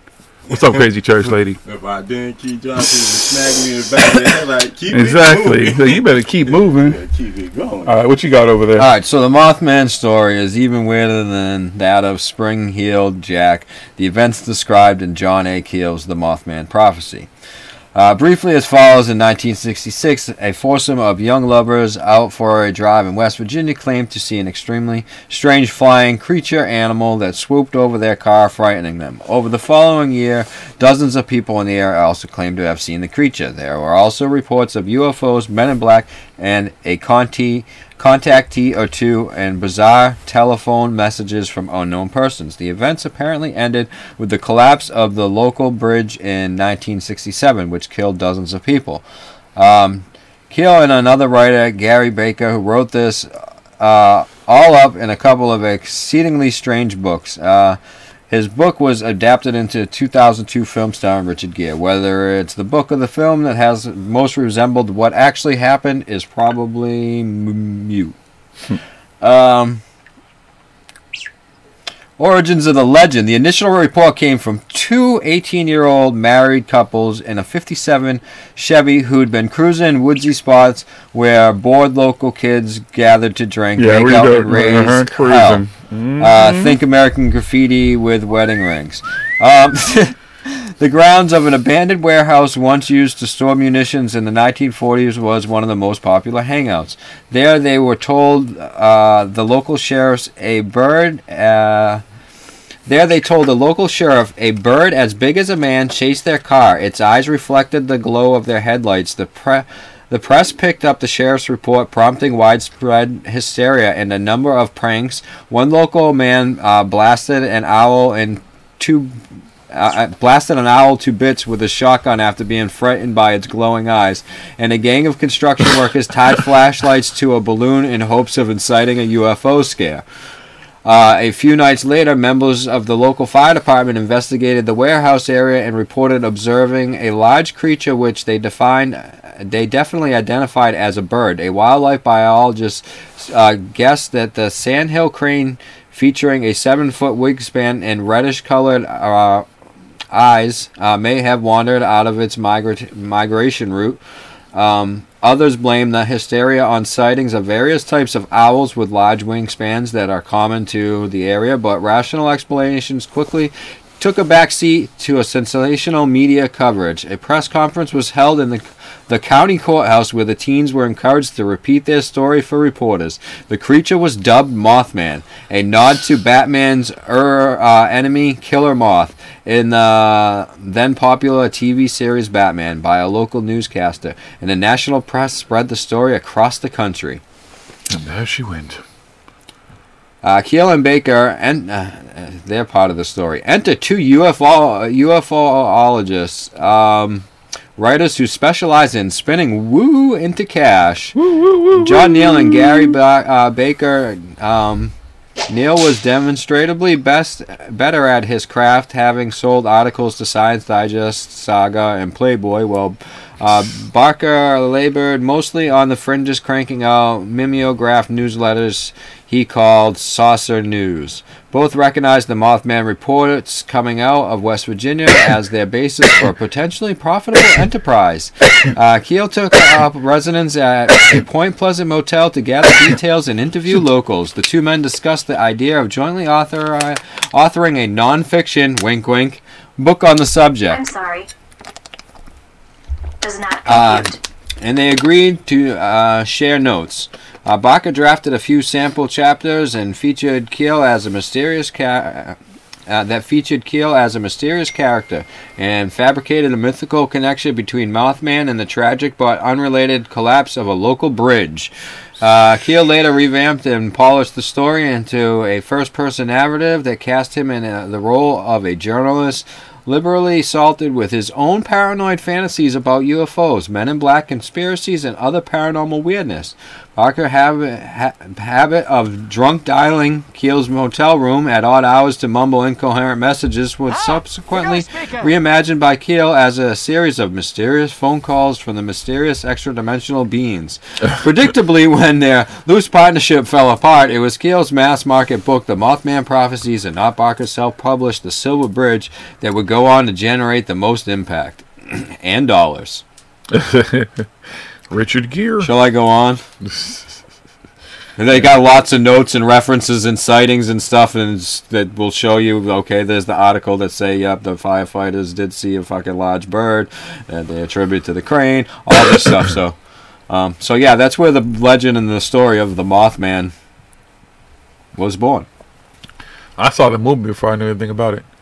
It was like Richard Gere and shit, and yeah, it's like real mysterious. Mothman. Had all that mysterious music and shit. Dun dun dun. So what's going on out there? All right, we got to change the battery, so we need to take a quick break anyways, because the camera's about to die. Yeah, it's about that time. So folks, we're gonna take a quick break. We won't be gone real long. Don't go too far. Give you a chance to go roll something, smoke something, hit the head, which I'm gonna do. Grab something to drink, something to eat, whatever you need to do. But don't go too far. Come back. Have you had any personal experience? Have you seen Mothman? Have you seen Bigfoot, the Pug Wedgie, Chupacabra? Anything I don't know about? Have you seen Champ? Evidence of those sightings. Stanley's ghost? Anything? Have you? Let us know. Let us anything see. crypto? We're talking about here at to share with anybody else, that's okay. That's right. You can be our insiders. If you want to tell them, you can be an insider. Yeah, we need insiders. We need insiders. Everybody's got insiders. We need insiders. I know we need insiders. Can we get some insiders? No. Everybody we talked to. Well, that's not true. We do have a couple insiders. Yeah, a few little bit. Because there's some people who've been here and we've talked. You know, we got some insiders. But if they really had to come forward, they'd come forward. Right. Like these other insiders. So our insiders would come forward. Can we get some insiders? You know.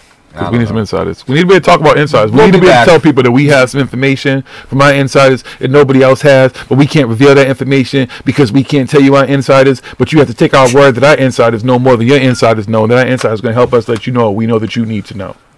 Does that make sense? Yeah, just trust us. We got insiders. You know what I'm saying? You know how we are. Come on. We got your back. All right, we'll be right back. Where am I with this fucking music? Okay, here we go. No, wait, yeah, no, I don't know where was I. All right, here we go. So we'll start there. We have arrived here via an Rosen Bridge, distributing knowledge to the village. 5D space frequency. Pass through the Tesseract. 3D biohack. Time to regain the memories of the energies and frequencies. Go astral, then to the university, so we can learn how to manifest eternally. You are more powerful than you know. Just open your eye and you will see. Yeah, I went to the origins of this. Connected my organs to planets. Open my forces with forces from planets. Flow with the orbit to balance my zoomorphic canvas. I feel like a genius right now. I feel like I'm genius right now. It's bigger than Jesus right now. Fucking photons from the excess light to my third eye got me crystallized. Everything I visualize turned out. I be in this fucking prism like a symphony. Taste, color, make dreams in my crystal eye. Everything we ever learned was a lie. Marduk and Tiamat made we collide. Spaces and spaces, dimensions get taken to places where only the truth can survive. Faces get taken, erased and replaced, where the only intention is living to die. Tell me what's the ticket on the LB? I got 21 grams in the pentagram, sitting like an Indian. That's how I gather all my energies. I was in this motherfucking Rain Man tripping. Geometrices all dripping out my brainstem. AM, I woke from the sound of the sun. I am fire and light, fire and light. And I will not die because music is life. I am eternal, I'm vibrating light. Must find that balance to center these talents. Cause once I imagine shit's dropping through twice. Spitting this ether that burns through this creature. Drop knowledge through ether with flames from your speakers. Cause when you look deeper and see past the preachers, turn the pews into bleachers, man, something ain't right. Yeah, in a God world, nigga, don't pray on me. I'm not looking for your savior for the remedy. I can't believe that another nigga saving me, especially when that same nigga was sleep during slavery. I ain't seen a saved nigga that was really free, nor a paid nigga struggle for a plate to eat. So when you enter this realm, just know that nothing's free. Frequency purge, feeling the burn. You know it's the fire within. The vibration turn, waters are poured. Now watch all my alchemy begin. I'ma mix a little feelings in this pen. Got some fresh blood and some shrooms for the tank. I'm about to write about the truth, like Coke was in the booth, and we taking this love to the bank. They say we part 8, I guess they just saying we saying. I'm no longer playing, you fresh off the worship, keep praising these corpses. I vibrate these organs, keep building this fortress I stay in. Infinite time, infinite rhyme, infinite life, infinite mind, infinite I, infinite immortality and beyond. Who's I'm and raw to the limitless. It would seem theoretically first, meaning in logic, that the space that time doesn't exist has to be the point of origin. And it's because we still will never have answers for where did the first thing come from. They want me to believe my mind is a menace. If I don't choose to use it, how they tried to program it like my head's a battle drive. It's from another planet. Label it a dud and place it below the standards. Now they're calling me a rebel, saying I just wouldn't understand it. It's above my way of thinking, too complex for the average. So run along now and have a sip of this cancer. And watch on television, pray to God for your answers. And keep yourself busy, make sure to pay these taxes. A little friendly minder, let you know who's swinging axes. Who's making up the brackets, devising all the distractions. Telling me to relax, I guess I'm just a bit too savage. With a sophisticated sense, the setting causing havoc. Rising up against the ones, the little shiny badges, the long black robes, the camouflage jackets, the red and blue ties, and the crooked Sunday matches. I guess I'm to the point where you can say I've had it. Now my mind's feeling erratic and tragic and full of static. From the trash that these bastards is feeding us systematic for their own cinematics. And they fucked up social classes, wanna keep me in the dark, but my light is everlasting. And all I can see is the future reflecting in my glasses. So now is the time to rise up with the ashes. And with the massive passion, I watch the system as it crashes. So your point of origin it's not fixed, it's not static. Because if you didn't notice, if all the solutions that have been available on the planet, the major solutions like the religion, like the financial structure, and like if it was really, really potent, it would have changed everything. They give Nobel Peace Prizes away all the time, but there's no peace. This is how the gods created this whole reality. This is how the gods created this whole reality. Whole reality. Whole reality. They came out, studied the Anunnakis. They came out of inner space. Not from outer space. Inner space. Goddesses and guys writing on the canvas. For each thought manifested, something's manufactured. Volt 32 hertz like I got antennas. Yeah, you gotta do work, nobody's holding hands here. Give yourself more credit, you always making assumptions. I was taking notes when Chris was doing self-destruction. Waking up to genie like Aladdin. Every time we speak it's magic. Be careful for what you asking. Karma GPS mapping. Good and bad don't exist. Duality, all the triumphs came from the casualties. I used to ask for answers until the universe started asking me. Now I'm Dr. Phil to the galaxy. It ain't all easy. Some get the power and screw it up just like Archimedes. Some people received instructions but they don't never read them. Some people waiting on the future, some already seen it. Yeah. This is how the gods created this whole reality. This is how the gods created this whole reality. Whole reality. This is how the gods created this whole reality. 432 hertz, close to the Mother Earth. Trying to clean up the system for whatever that is worth. Sound vibrations kinda like the Tibetan monks. Not a mystery, we move things, levitate them with words. We gon' teach them, the scientists and the teacher. They try to forbidden our knowledge, so we had to go deeper. They tried to hide it from us, but we discovered the secrets. We don't believe in demons, only elites trying to mislead us. Trying to take this level of consciousness out of the sequence. As long as we never peep it, they will keep us defeated. But we undefeated, always overcome for some reason. All these high vibrations from the frequencies that we be in. Yeah. This is how the gods created this whole reality. This is how the gods created this whole reality. Whole reality. This is how the gods created this whole reality. Death is an illusion. Once you realize this, you live your life more courageously. This body is the limitation of it. Before there was a body, there was this voice traveling in this voice's dimension.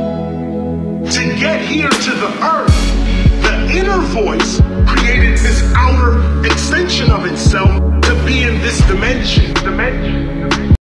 Once you realize that you are not just in this dimension, but you're also in another dimension, you now are free. Because whatever happens to you here in this dimension is not your only reality. Now once you realize that level of consciousness, where you are officially, you identify yourself as the spirit, not the flesh. You are the inner voice, not the outer voice. Once you become the inner voice, now your outer voice has power. Now when you speak, it's not just a shell speaking. There's a being speaking through the shell. And this is where you heal all sickness in your body. This is where you command reality to work with you, and it works according to your consciousness. Why? Because it's not a shell that's speaking. There's a real being in the shell that is speaking. And when the real being speaks, all nature and the universe respond. Welcome to my hood. Where ain't nothing normal. You can take a walk in my hood. Where everything paranormal. Everything paranormal. If you're scared of dying, we got something for you. Open up the door, you can be immortal. If you really try to ride, step into the buckle up, I'ma show you where it's at. We gon' burn a couple blunts, we gon' pop a couple caps. I ain't talking about 4 5s from the strap. Psilocybin driving, so we headed off the map. What you know about? Tasting color, seeing sound with a crystalline. Turning nothing into something when we alchemize. Vandalize the lies with the truth. Ain't nobody wanna take shots to this proof. All we ever wanted was the answers. Looking for unique, but our vision keep us phantom. Phantom black man, ghost writing in a pentagram. I'm from the place where our thoughts meet the program. Not too many open to the power that they hold. Just know that when we shine, it's the reflection of your soul. Supreme beings moving, watch the galaxy implode. We are not alone. If you not normal, welcome home. Yeah. Welcome to my hood. Where ain't nothing normal. You can take a walk in my hood. Where everything paranormal. Everything paranormal. If you're scared of dying, we got something something for you. Open up the door, you can be immortal. If you really try to rise, step into the Yeah, I gotta hold on to this feeling. I'll be seeing visions through the folds of the prism. Projecting all wishes, anything I want is given. Paranormal vision, you can call it supervision. Control the superstition, make them wonder how we do it. They seen us in the mud, now we out here making music with the paranormal movement that's stronger than what you deal with. If Jesus was just a fraud, then hallelujah for Judas. Caesar is not the mob, so it just had to be Brutus. They hate when we on our job, cause persecution is useless. Proof that what we doing is more than just making music. Utilizing the truth, drop it off in the hood, showing what's really good. The feeling is understood. We don't just what it means to get it by all means. Supreme beings moving, watch reality explode. We are not alone. If you're not normal, welcome home. Yeah. Welcome to my hood, where ain't nothing normal. You can take a walk in my hood, where everything paranormal. Everything paranormal. If you're scared of dying, we got something for you. Open up the door, you can be immortal. If you really try to rise, step into the portal.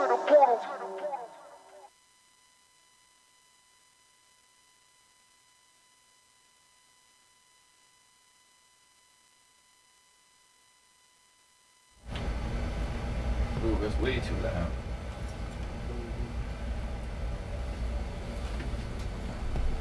All right. Welcome back to this experience that we simply call ParanormalHooD Live Radio. Here in the Garden of Knowledge Studios, we will explore and talk about things that may sometimes make you uncomfortable. It may take you to a place that you don't fully understand.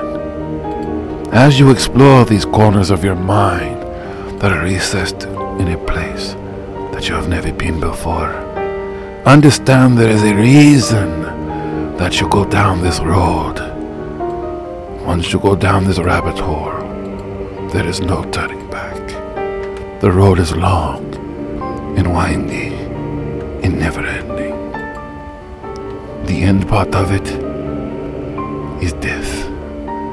Once we have gone and we have got the full understanding of what all this was about. What's good, hoodies? Welcome back. It's ParanormalHooD Live Radio. We're live and direct in the Garden of Knowledge Studios. I'm your host, Jiggy. I'm smoking. And Cuz out. And Cuz up here sitting here with us. You like a little fun intro? Yeah, I like to fuck around with y'all sometimes. That was kind of fun. You like that? I like that. Sorry, see, Periscope, folks, which you don't, I know folks watching Periscope, you don't get to hear the full experience because you're not tapped into like the soundboard and everything, which is why you see us with headphones on. If you want to have the full experience, you need to just simply go over to YouTube and watch our live stream, ParanormalHooD Live Radio. There, if you choose to chat, we can see it up on the big screen, but we can't see your chats there on Periscope, on the small screen which you are so far away. So if you want to fully experience this show, I implore you to go over to YouTube and simply subscribe. And right now we are live there. And then you can have a full experience and chat. And we can chat back to you. And you can tell us what you want to tell us. Okay? Okay, folks. Alright. Ready to take a break? Change the camera. Now the camera's alive and we're back. Tonight we're talking about cryptozoology. We talked about Bigfoot and Mothman. You know what I'm saying? See, even here, see, you may not, you know what pug wedgies are? See? Something, you have a backyard with some noise or whatever, and you think it's a dog. You think it could be like a raccoon or something. It could be a pug wedgie. See, I told you, you don't even know what's in your own area, man. Bridgewater Triangle, Bigfoot, UFOs, cult activity. What time of the night them things come out? Whenever they want to. Who said it's just night? How you know it's not day? See, during the day I ain't gonna be scared. You know, At night, man. You the know, freaks come out at night. And I go, hooty hoo, and they don't respond. I got to go. You leaving? You just gonna, you ain't gonna see what it is? I ain't sticking around. I ain't gonna be like the man in the movie. You're not gonna run and fall down and be a victim? Man, listen, there ain't no tripping and slipping. So I'm walking on air. I'm running. See, we're investigators, so that's the whole thing. We can't run. Yeah, I'm sorry, folks. Just so you know, I know you can only hear us right now, is that there's for the last week too, whenever we go to change over the battery, for some reason, the program becomes resistant. For some reason, he starts talking about Miss Cleo. Call me now. For your psychic reading. Do you have problems? Is there something going on in your life you want to talk to me about? I'm still investigating why that happens. I can help you. These are the many voices of Paranormal Hood. You know, sometimes it's fun to, you know, like when I was. I'm just trying to figure out what the random trigger is for why it happens. I don't know. It might be the music which brings out the vampire voice in me. Is that what it is? How about? Or this one, which brings out the serious voice that makes you just talk a particular way. See, they all kind of have different voices. Today, on Paranormal Hood Live Radio, we take you to a special place. A place where few have gone before. What will you find out tonight? See, like it's, I think it's from all the movies and stuff, like watching all that stuff, and when you just kind of hear those like extremely dramatic voices. And then I've always been able to just kind of imitate people, and then in travels too, you meet so many different people from all over the place, and they all kind of have different accents and shit, and spend enough time around them. Like when you're in Jamaica, like all of a sudden, like that kind of like you spend enough time around Jamaicans, especially because I was on tour with so many fucking Jamaican artists and shit over the years, and they speak patois and all that type of stuff, and you start picking up, and next thing you know, when you're in Jamaica, you're kind of speaking like them, and it's kind of broken accents, like how people come here and be like, I don't speak your English so good, like you go there and you're speaking patois, and it's the same way we look at other people who can't speak English very well, like you kind of chopping up their fucking the way they speak. But yeah, that's what happens. It kind of rubs off. What kind of voice was that you just did, yo? I don't know which one that was. Just saying they're all in there. That just now. Thank you. Come again. Like they're all in there. I thought I was at the Quickie Mart. Oh yes, come in. What would you like? Oh, you want your blunts, huh? You smoky smoke, motherfucker. Yes, oh yes, I know you. Every time you come in here, you smell like hella smoke. Isn't that what you motherfuckers say? Hey. So what, you want the front door? Or you want the backwards? Dude, I'm just saying. Yeah, it is what it is. Especially working clubs. Like the funniest shit too is like all those years of working clubs when people are drunk and they don't really speak English and stuff like that, and you're trying to discern what the fuck they're saying. And I worked a lot of like when the clubs, especially like that post, like before 9/11. Excuse me, pre 9/11. Working all those clubs in Boston, like that was when those kids, like those Middle Eastern kids who go to school here, go to Harvard, go to MIT and all that type of stuff, yo, they were spending money. And you'd go to these clubs and you'd work these clubs where these motherfuckers was pulling up in Lamborghinis, you know, Ferraris, all these expensive fucking Bentleys, all these cars, and they would spend a shit ton of money in these clubs. And they were generous to the door people and to security and stuff like that. Trust me, I got some crazy stories of like the way these motherfuckers would tip you. Then 9/11 happened. That put the brakes on that shit. That culture changed real quick in them clubs. Them motherfuckers was like, we ain't trying to be out here and these motherfuckers be all up on our grills and shit. I don't know what it's like now because I don't really fuck with the clubs like I used to as far as security stuff. Every now and then I come out of retirement and do some shit for somebody because it's like somebody, you know, like 9 alarms or some shit, whatever. But yeah, no. Not as much. It's all bodyguard work now. Just a different day and age. Shit changes. But yes, folks, so like I told you. So here's the thing, because we was talking about the Mothman. What if the Mothman calls you up and is like, yo, I need some bodyguard work?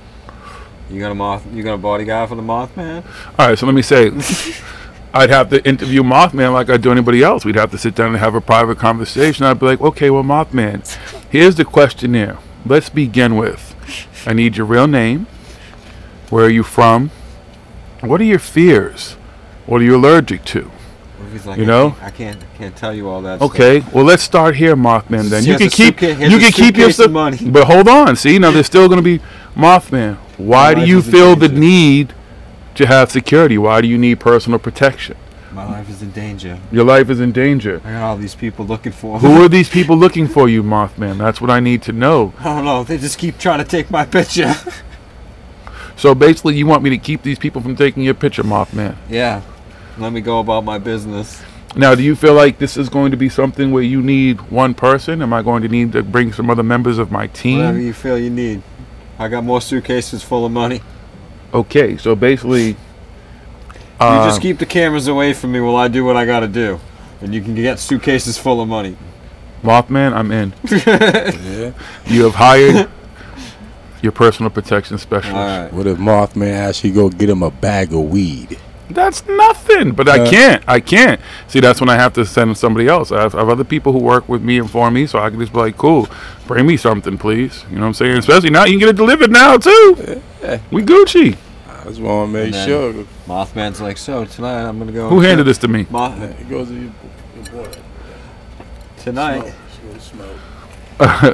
Oh no, I would not. See, you thought you going. Oh, you thought you. Hold on, he thought he was gonna catch me slipping. You know, I'm gonna go get the weed. Come on, man. You think I don't? You don't leave your principal, man. I've been doing this for a long time. You can ask. Hold on, I wasn't trying to catch you slipping. I just said, what if the Mothman asked you to go get him a bag? You ever see The Hitman's Bodyguard? Shit, huh? You ever see the movie The Hitman's Bodyguard? Samuel L. Jackson and Ryan Reynolds. Anybody ever see that movie? I actually like that movie. It's funny as shit. You gotta enlighten me on it. All right, but in the movie, yes. because I went spoiler alert if you ever seen the motherfucker. One of the things is that Ryan Reynolds was like this top-notch, like AAA rated security fucking bodyguard. Like this dude, he had a service. So one of his primaries gets killed. Come to later find out it was Samuel Jackson, who through the movie is a hitman who kills bad people and shit. He's a hitman, but he needs Ryan Reynolds to be his bodyguard and shit. Feel what I'm saying? Okay. But there was a point to that, but I completely lost what the point was. Yeah, what were we talking about? The Ryan Reynolds. We was talking about you going to get motherfucking Mothman Oh, a bag of weed. but I'm sorry, but what he said to him was, "Have you ever taken a bullet?" And Ryan Reynolds said no. He said, "Then all that shit that you talk means nothing because I don't know what you're willing to die for me, but we know I've taken bullets. So okay, and a lot of work. There you go." So I'm not gonna leave though. I know how to, you know what I'm saying? Try to catch me slipping. They're gonna get their weed. I'm gonna call the specialist to bring it. My peoples, yo. There you go. And how he's gonna, and they're gonna know I could trust my people. Mothman, these are my people, so I trust my people. My people are into the same thing. We're all about trying to make sure preserve your right to live and do your thing, and we will protect you. No one will ever take a picture of you. But his thing is fucking killing people and shit. Oh, no, Mothman does never kill anybody. Mothman just is scared people. It's supposed to be the precursor for death. He just scared people. He just scared you. What you mean? He just jump out of nowhere? Wait, I think it's not. If you're going by what we just were talking about and stuff, it's not even. You know what I mean? It was based off of some scared teenage fucking couples. Like a lot of these. They was out fucking and shit. And they had to make up some crazy shit because they couldn't just sneak in the house smelling like Badussi. And them motherfuckers was like, well, they were married. That's the whole thing. Is they were well, they were married, so but they was out doing something still that married couples back then weren't supposed to do, and they wanted to make up some crazy ass story. They were probably on some psychedelics. Yeah, I was just about to say. And was like, we can't tell nobody what we really was out here seeing, so we're gonna make up some crazy ass story about some, or it could have been some fucking island of Dr. Moreau type shit. These motherfucking government or some shit or some fucking cabal or like secret. Like the fucking. They said the fire department went out to take a look and stuff, and they saw one of those fucking those cranes or whatever and stuff that was just a little off of its normal migration path, which isn't normal or whatever and stuff. But the crane had a half human body, and because have you seen the drawings? Have you ever seen one of them giant fucking things in the air with its legs hanging down as it takes off? Yeah. Like in the night, in the dark and stuff. That going up, that's gonna look like it's a fucking half body with giant fucking wings and shit. Those legs are long as fuck. Their wingspan. And is JJ's fucking legs long. and shit. Some old stick ass legs. I guess. Hey, anything's possible. I mean, that's more likely. But then it's just again, like a lot of things, the whole story became what it is because of the media and somebody writing a book. Because back then it was just something to sensationalize and run with. And she told two friends, and so on, and so on, and so on. Anything's possible. So none of y'all motherfuckers done seen some crypto shit? Like I said, we could have had a Bigfoot encounter. Maybe it was a pug wedgie was out there. So the Freetown Forest, we did our first episode of our show there. And we filmed out there and shit. And where the cops actually told us this road to go down to. So we went down this road. Me, Smoke King, Meta, and Wiz were in the truck. And we're going down this road. And Smoke King and I in the front seat. So we spot this light. Now, mind you, this road is like way off the beaten path. You got to drive it's through not it. a normal road. Right. It's a dirt road. It's just through the fucking forest. It's a fucking Forest Service road. You know what I mean? In case there's a fire, so that the fire trucks and stuff can get through. So it's just basically just a dirt road. There's no electricity or anything. But then we came up to this spot where there's a fucking light at the top of like a tree, and we're like, what the fuck? And it's not like not a street light, not like a regular light. We can't tell if it's like a giant fucking insect catcher or killer, like bug zapper or some like a shit. bug zapper, but it wasn't zapping bugs and stuff like that. And whatever it was solar power, because there's no electricity. We're fucking at least a mile from the fucking closest source of electricity and stuff. One So question. we're like, what the fuck is this? And we get out to fucking look. Did your phone and GPS work? Yeah, everything worked fine, but because we got out, we weren't thinking, so we didn't even have the cameras or anything rolling because we're actually filming out there. We just happened to see it and get out. Like, oh, let's just what the fuck kind of thing is that? We were just like, what are they doing out here with these types of things? It could be some type of fucking thing to trap and count fucking things or whatever and stuff. We're just like, that's fucking kind of odd. Never seen one of those when I'm out in the forest before and shit. You know what I mean? I'm out in the forest all the time. And we get out, and no sooner did him and I get out, we walk and look at the thing, and right in front of us, I mean, and we're not talking anything, this is like a couple feet in front of us. You hear like just snapping, like fucking high stepping the fuck away. Something, and we kind of like step back to try to figure out, is this shit coming towards us? Like, what the fuck is this? And we're like, is it a bear? Is it a deer? With the camera, yeah, like get out the car. And I'm like, yo, get out here with the camera. And they can hear it. The truck doors are closed. They're in the truck. And they can hear this, so they're getting out with it to come fucking see what's going on. And he's looking and stuff, and he can't get through there. And he's looking like, how the fuck, like, what the fuck is in there that's able to do that? Couldn't have been a deer, because there's no paths in there where you can see where a deer, a bear maybe, but I'm like, or fucking Bigfoot maybe it was a pug wedgie. I don't know what the fuck that shit was, but it was something. Like I said, I didn't see any deer run. A deer would have had some more difficulty. We would have heard it's struggling more. I know deer running through thick brush and stuff. Again, I used to fucking, before I don't know who gives me stopped eating meat. No, I'm good with that one. Dude, I used to hunt and stuff. You know what I mean? I know all about this stuff. So, oh yeah, even when we were up in Vermont, we were looking at like different, you know. But like I said, I mean, we have video of it and stuff. We could show you the area and stuff like that. Even a deer fucking running full speed and stuff. But this thing wasn't running. Going into it would fucking, still be struggling to get through it. This thing was at a stop and then was able to get through this brush. So whatever it was big and powerful and able to do it. And it didn't sound like, because you can tell by something running, like if it's running on 4 feet, 2 feet. It sounded more like it was. It was a bipedal creature. Bipedal or something. It means two. But 2 legs. Something with 2 legs was running through the forest, making all kinds of noise. Who knows? It was out in the forest. It could have been a hobbit or something. Could have been fucking a hobo. Who the fuck knows? But we definitely heard something out there, and it definitely fucking didn't want to be near us. Yeah, it didn't want to harm us apparently either, because it didn't want to come towards us. It was about to get a can of mace into the face. I don't want to kill nothing. I think whatever it was on the road and stuff, far enough ahead, and it saw my headlights coming, so it stepped off to the side of the road, thinking that we were going to keep passing going like normally, because they do patrol through there and stuff sometimes at night or whatever. Probably thought it was we were going to keep going, because we were like, oh shit, what's this light? And we got out right where it was. Like maybe it was like, oh, because the light looked like it was new, because there was fresh cut stuff, like they just put a ladder, went up the tree and put the thing up there or whatever. So it was probably like, oh, what the fuck is this new light here and shit? And then it saw us coming, so it was like, shit, let me just hide right off over here and this thing will keep going. Nope, we stop and get out, and it's like, fuck, I gotta get away from here. So it went up, because it fucking ran. The first time it ran, it went like 25, 30 yards away maybe, and it stopped. And then we're like, what the fuck? And then, as everybody's getting out and stuff, it ran again. And then it stopped, and we were like, fuck, we got to get in there before it gets any further away. And we couldn't get the fuck in there. We were just trying to get a machete, and I was like, I don't know where to start cutting. Like, what the fuck do I do here? Like, this is fucking some dense-ass brush right here at this time of the year. We're in there in August. I don't know. In the middle of the fucking Freetown forest. So, we don't know what it was. Could have been Bigfoot. Maybe. Bigfoot was chilling in the Freetown forest. But I'm telling you, that's why you don't know all the shit that's right around you, man. See, now you're going to be listening for shit. Now you're going to be thinking. You're going to go in that basement. The door's going to slam. Those Native Americans, they ain't going to be mad at you, though. You're going to be like, they look like, that's what I was trying to tell them when I was out in the Freetown forest. I was like, we ain't your enemies, man. They fucked with us, too, man. We good.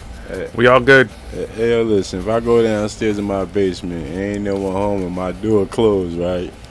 Me and the family's moving out that night because there's something wrong. Cool. Can I have the house then? I'll go live in it. Yeah, keep it. I'll live in it. Cool.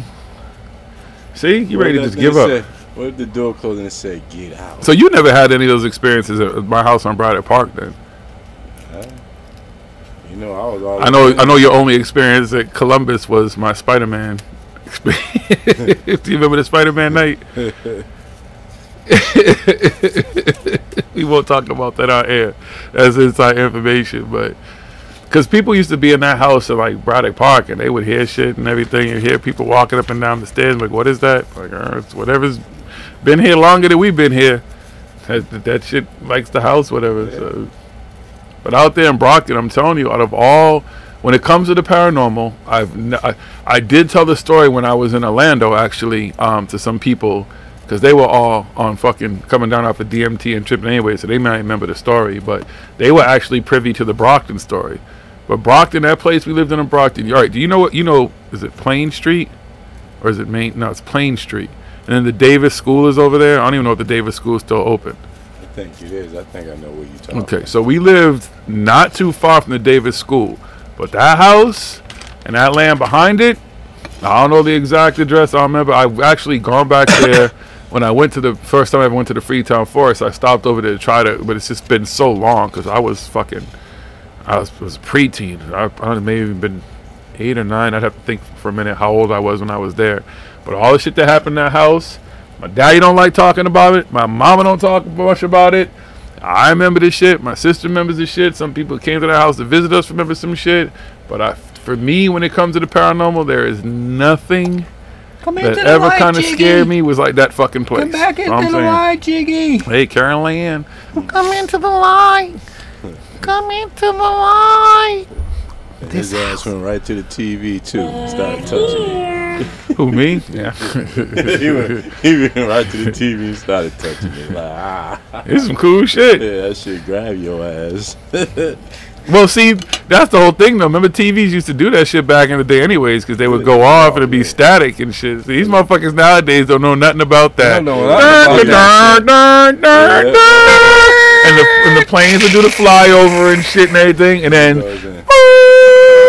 static. And then or just keep that little circle with the number going. They watch Channel Zero. Yeah. And then all of a sudden, at some point, there started to be, during, like, earlier, there'd be like infomercials, and then the news would come on, and then they had their daily program, and then all of a sudden infomercials started to get more and more time during the night, and then infomercials were the first thing I think that became 24 hours a day, and then they started TV 24 hours a day, and now it's just like that. But back then people don't know about what she watched Channel Zero. That's what that whole Public Enemy song was about. Motherfuckers they said it'd be on crack sitting there looking at a blank TV that was just static, and it was static because there was no programming.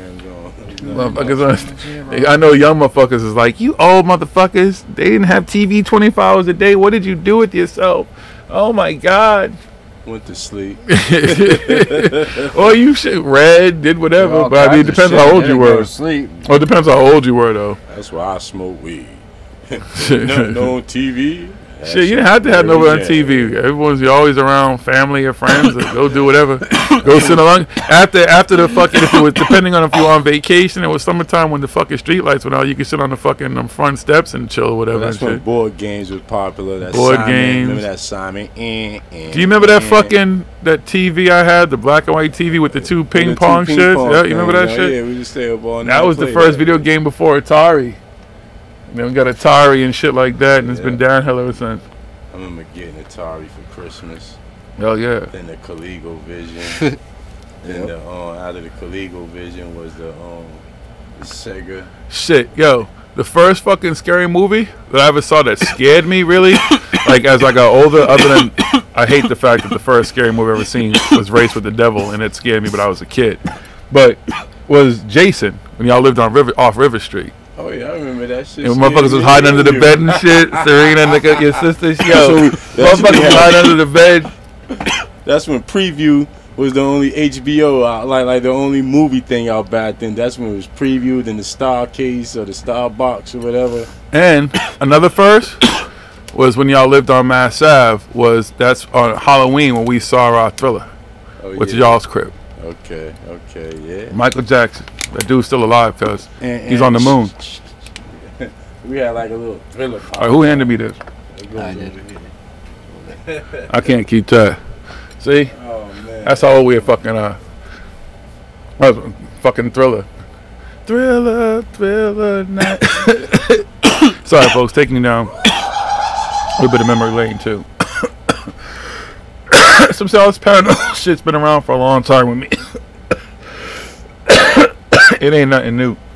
But I'm telling you, Brockton, Massachusetts, that's why I would say over and over again, I'll debate anybody on it. And I won't even debate because it's just something I just fully believe, is that when it comes to the paranormal, whatever I believe, whatever my full beliefs are, I ain't putting them on nobody else. All this shit began here. Because all the shit what them motherfuckers did when them pilgrims came here and started from that point. Then you just got a history of Salem witch trials, all kinds of crazy shit. If you've ever been here, even you might not know this. You know the Boston Commons? Think about how many times you've been at Boylston Tea Stop, right?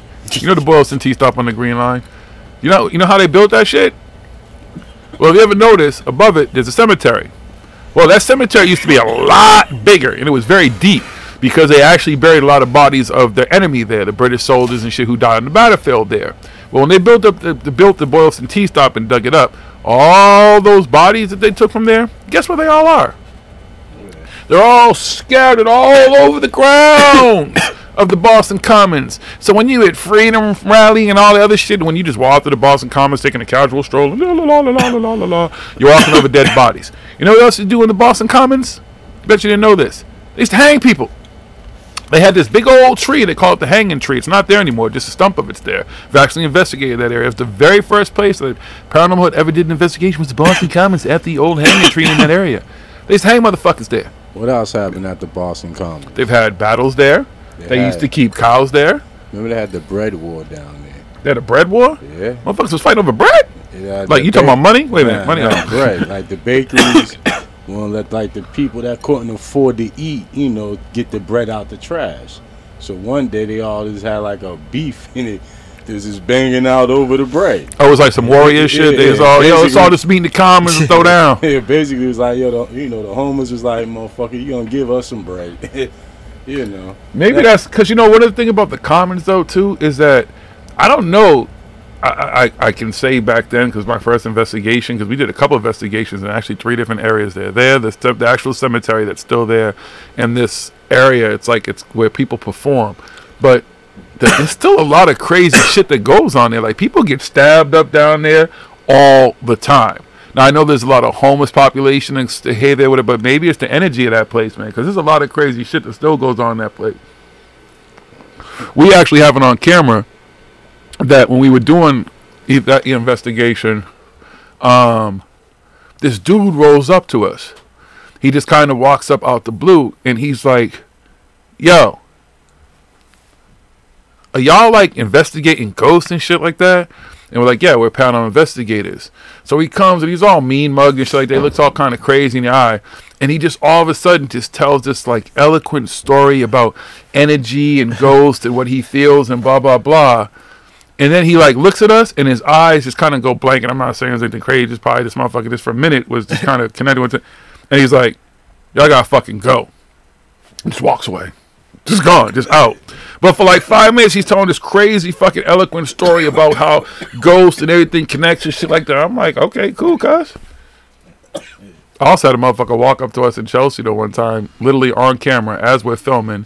The Chelsea police, because they were kind enough to let us film all over the city that night, were not too far away from us.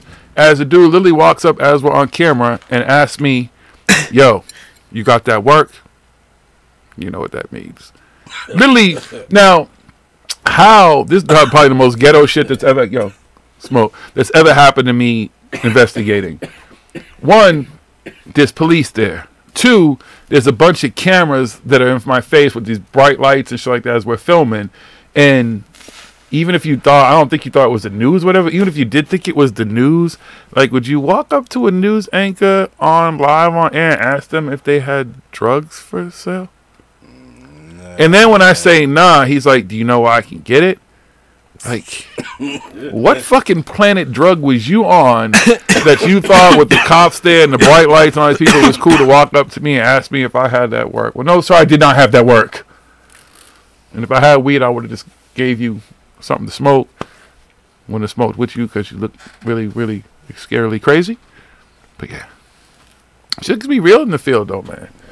You know, walk the streets of Boston and just talk to people and shit. You just find all kinds of people with all kinds of stories and shit. But yeah, if you'd have walked up to me like, "You got that work?" I'm like, "Your applications are accepted." You know what I'm saying? Shit. Give that shit to the HR department, my friend. Yeah. All right, hey, you got a LinkedIn page, buddy? We can connect on LinkedIn, you know what I mean? I have a LinkedIn page. Why don't you send me your resume there, and I'll see what I can do for you. We'll get you a job, my friend. I know some people. All they need is your email and your resume. I'll tell you, that'll be crazy, man. We be out there, people just walk up to you and tell some story. They don't care. When the camera's in your face, though, it does attract people. But that's where you kind of get the raw shit. I mean, I guess I'd like to go to some of these towns and some of these places where people have had these experiences. Maybe look for myself. And the stories are real compelling, but sometimes it just sounds like people always think, I heard. And then someone told me, and then I heard, but did you say anything? Like, what'd you really see? And I just don't understand. With all these cameras, all this shit that people have, it's always some grainy video or some random video, and that's it. And I guess, too, like I said, if I was Bigfoot and I still exist, I'd want to high step and stay away from people. Like, you've seen how the earth has changed. You've seen how human beings have changed. You just be like, these motherfuckers don't want to talk. I don't want to deal with them. Bigfoot might come here, too, like, for just grab something that Bigfoot likes. There might be some particular fruit that's around that they like to come and get and sometime, maybe take it back down their caves. There might be some kind of creature that got access to some crazy underground caves that we just don't know about and shit, or some, that just lead to some fucking place where they just chill. And every now and then they're like, you know what? I feel like some apples. Oh, shit. Or some human pussy. Because I'm telling you, we've them dudes on that island. Oh, you know what I mean? The one where you can't trespass at. Fucking mess around on their land. Get the hands put to you. That'd be fucked up though. Like, you just going somewhere, like you in a forest somewhere, just hiking, and you fall through some fucking hole, whatever, and end up in some crazy ass cave, and you can't get out. And it was like Bigfoot's fucking hole. Like, that's how the motherfucker captures humans and shit. And then you go there, and it's like Planet of the Apes. They make slaves of you and shit and everything. You gotta work and be slaves, and they slap you around and shit. I got it better when a human traffics you through state to state. Through the woods. They be selling you off. Take this human. What kind of human you want? You got some underground market for your ass. Might be, shit. Hey. Who knows? Because you remember back in the days when people used to be missing, they used to put them on the milk cartons, right? Shit, they don't do that one no more. All right, real quick, let's name some of the various monsters. This is a chart of monsters in America. The Akale Lake Monster. Where's that at? Hold on, Lake. See, I can't. These things are such small print. Let me see if I can find it without. Give me a second, please. You said it's called a Lake Kill Monster. Yeah. There's all these monsters, man. There's a bunch of monsters. Monsters in America. Let's see. Can someone give me an actual fucking explanation? La, la, la, la, la, la. I had one earlier. I don't know where the fuck it went. Come on, people.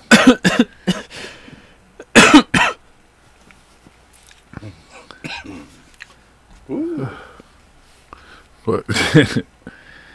I'm high, so what? Leave me alone. Let's see. See, they give you. Well, here's some of them. I can't even say some of these motherfuckers. But are these these aren't all? Yeah. Never mind. This is fucking difficult. I tried to take their list and show it to you. You motherfuckers can look up some shit yourself, okay? But okay. I don't know which list you were trying to look up. Well, you just might be able to see it better on your pad or whatever, because I just get my phone and my eyes. Okay. I don't know. Send me a list of what? Show with your eyes, man. Crypto. What? I'm old. Yeah. Yeah. That's that glaucoma. No, that's called all those years in the clubs, all the smoke, all the lights, the flickering, all that shit. Brain surgery, motherfucker.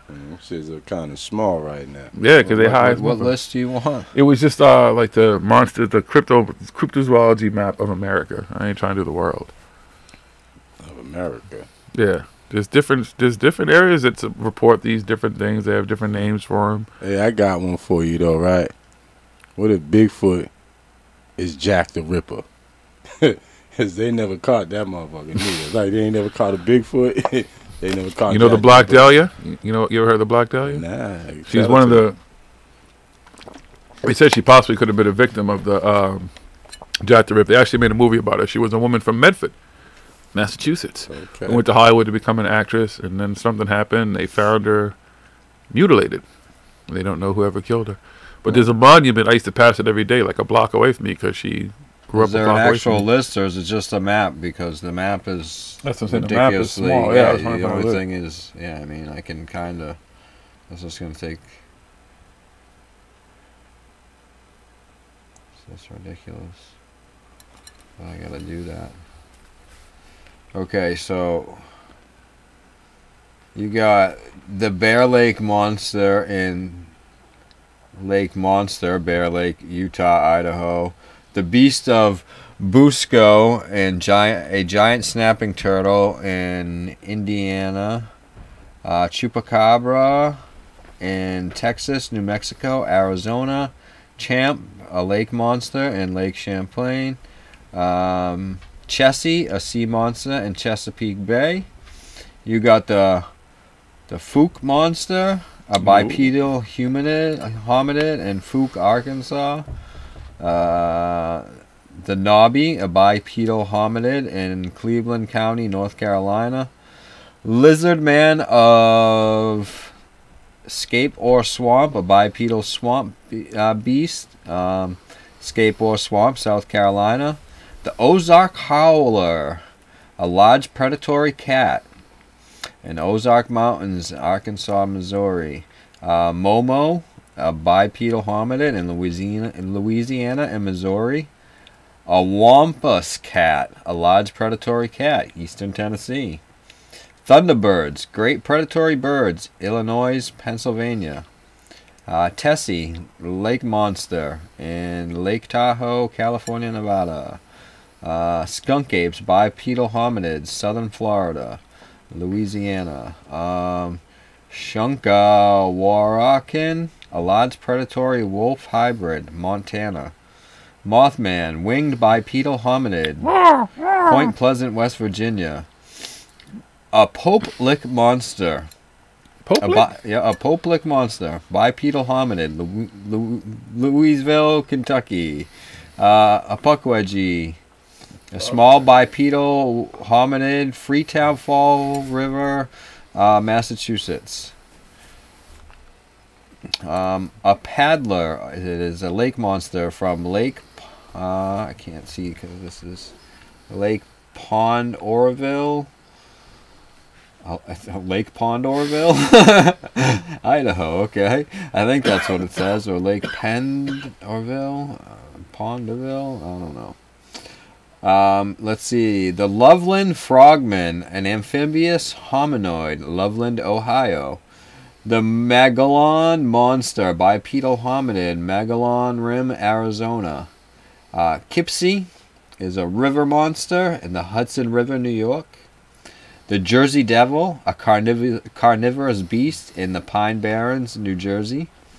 The Honey Island Swamp Monster, bipedal swamp beast. Those some pictures of puckwitches. Honey Island Swamp, Louisiana. The Flathead Lake Monster. It's a lake monster in Flathead Lake, Montana. Let's see.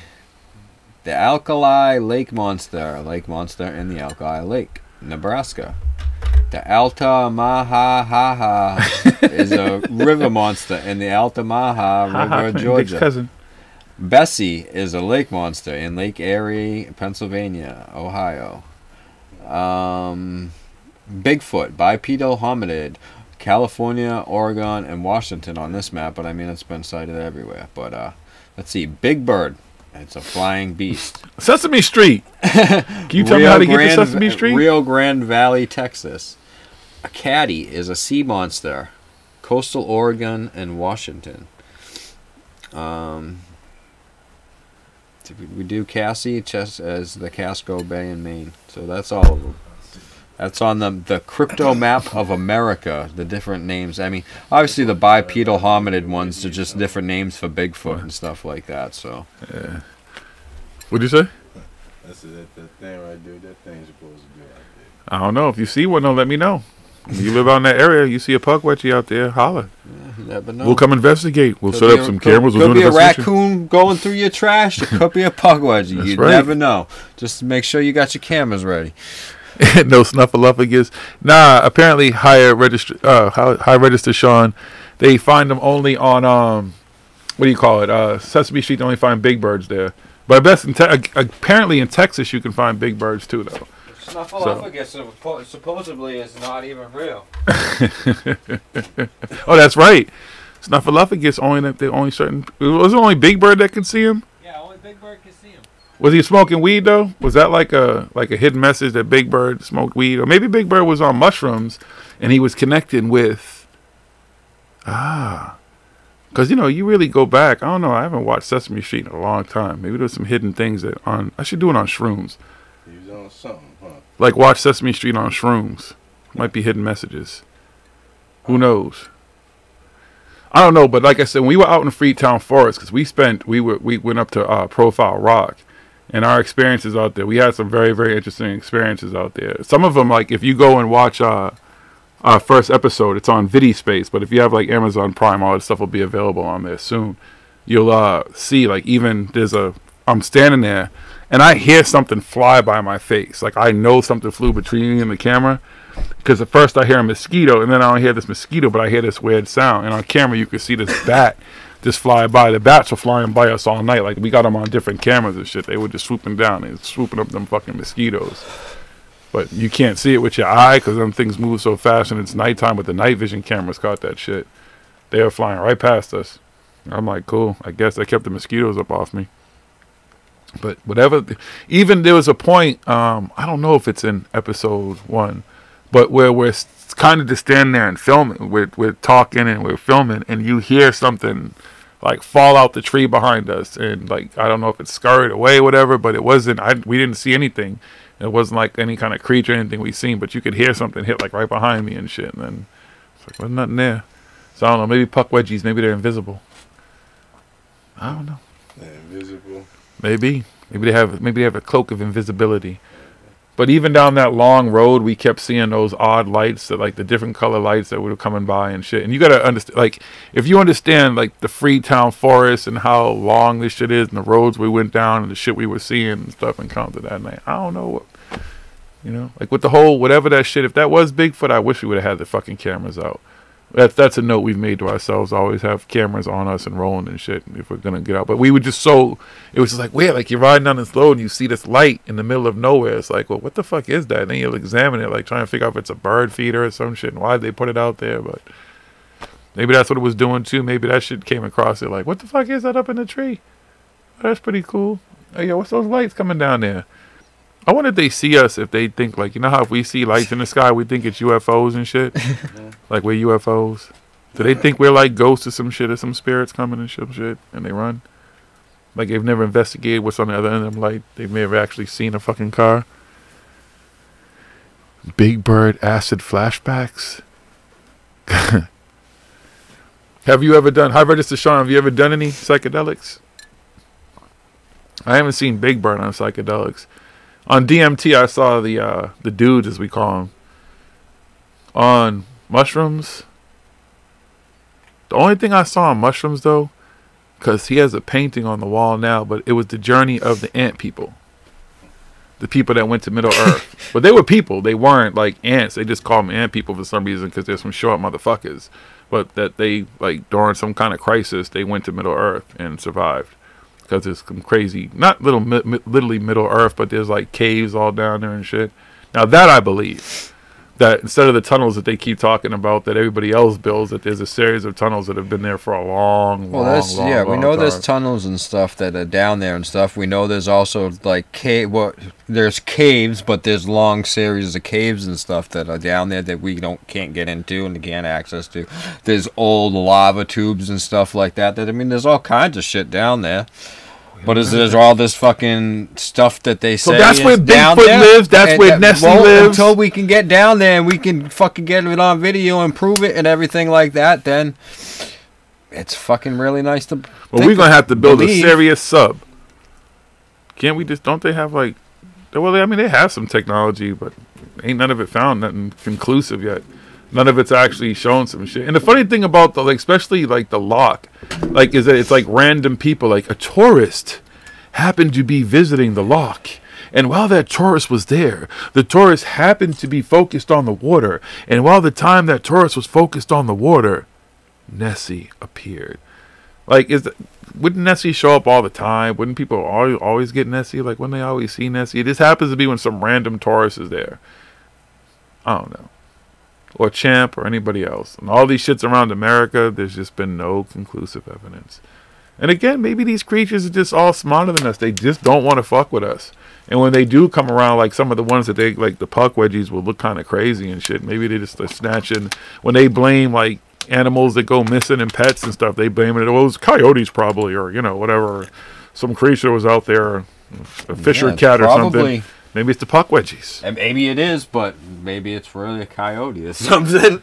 Dude, but if that turtle could survive in those people's house, that's why since I'm 1982, about it, so it's possible that it's there. But until we actually have evidence, they actually have evidence that their turtle was alive this whole time. They found their turtle. They have pictures of their turtle 30 fucking years later.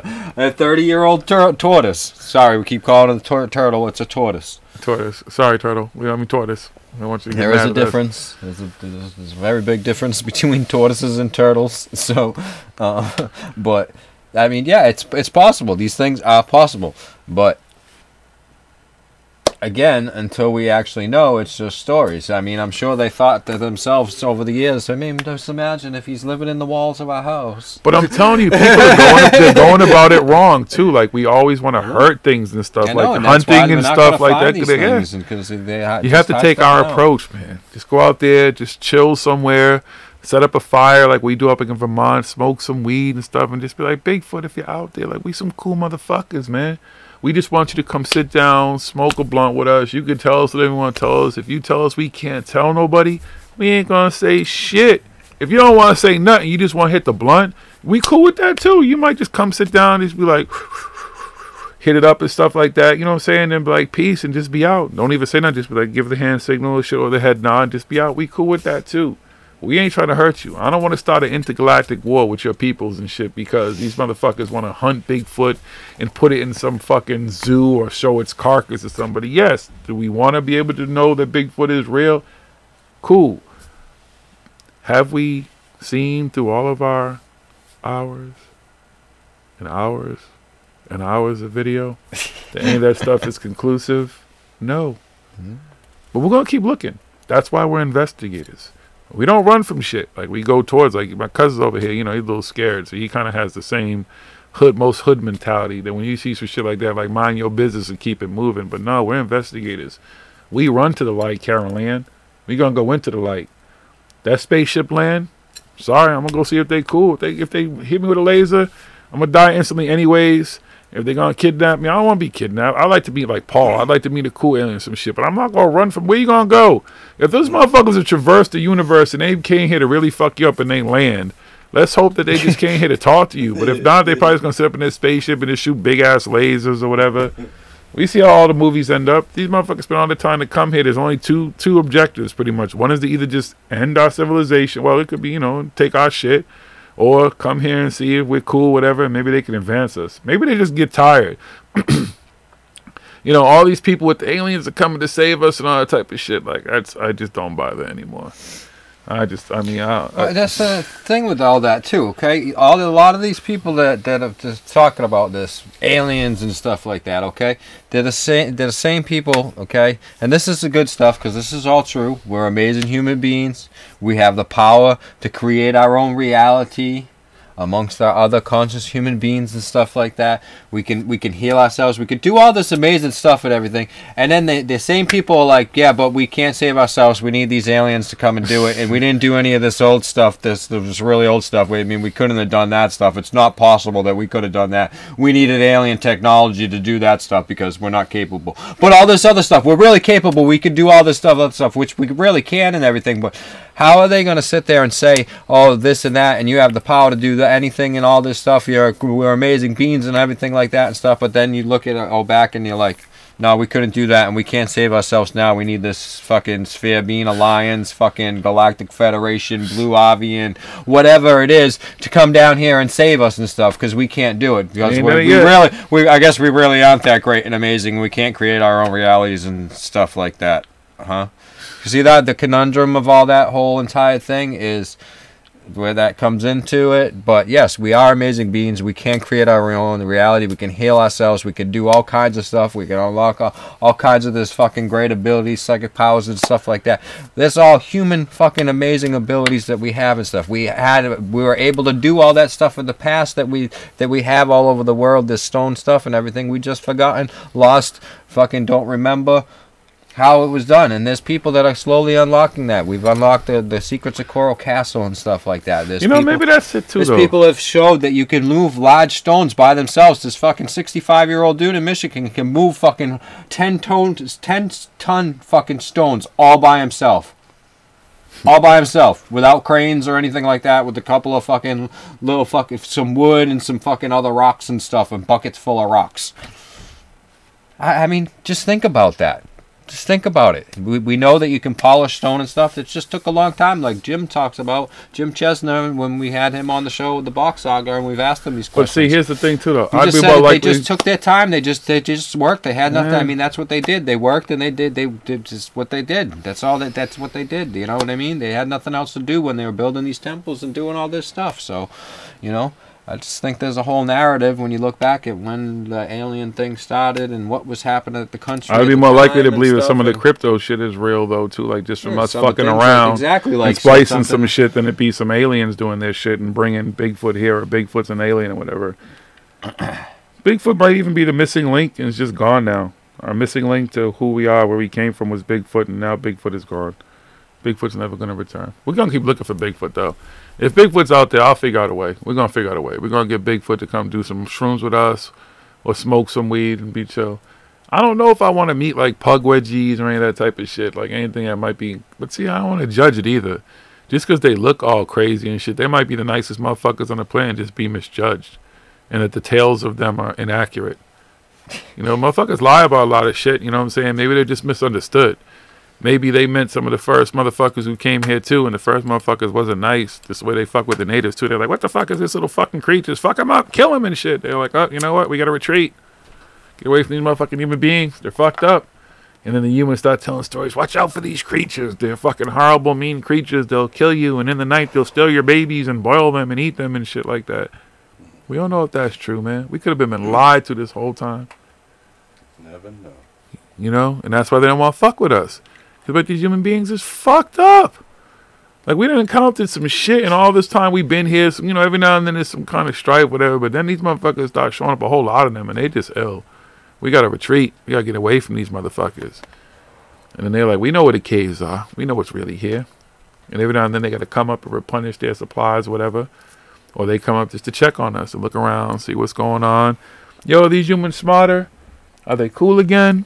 Are these motherfuckers peaceful? Oh, wait, no, look at the sky and shit. They fucking up the sky. Yo, what happened to all those beautiful trees that used to be here and shit? Bigfoot, whatever. They're looking around. They're like, fuck, man. Yo, what's all those loud noises? Look at all those little things on 4 wheels going by and shit with those round things and everything. And what's all these things flying in the sky and shit? All these motherfuckers. Yeah, no, I'm good. I'm cool. I'm out. Peace. Let me see if anybody left. If there's a store nearby where I can grab some Coca-Cola or whatever I'm into. But Bigfoot's like, nah, I'm good. These humans is fucked up. Same thing with aliens. They fly by Earth. They're like, nah. I wanted to stop there, but then when I got there, I saw how fucked up they were. So I'm going to keep it moving. I heard about Earth. Earth's kind of fucked up. Anything's possible, folks. That's all I'm saying. It's possible something has maybe landed at one point in time, but a fucking whole entire civilization coming here to fucking do fucking shit that's still here fucking thriving, and we don't have any solid evidence of that being possible. They're just really good at hiding. I don't know. It's again, Bigfoot. Yo, this thing's not hitting too well. Excuse me, folks. Sorry. And again, we apologize that the cameras, just for some reason, whenever we go to change the battery in the second half of the show, the cameras just kind of fuck up and everything, so you don't get all the visuals. Periscope, you get all the visuals tonight. Oh yeah, not the cameras, it's the program. Gotta be updated. We apologize though. Hate doing updates and stuff. I know normally you get to see us and have the whole experience and watch us smoke weed, whatever some people like to do. But I don't know. Again, our job is to keep looking. We're gonna keep looking.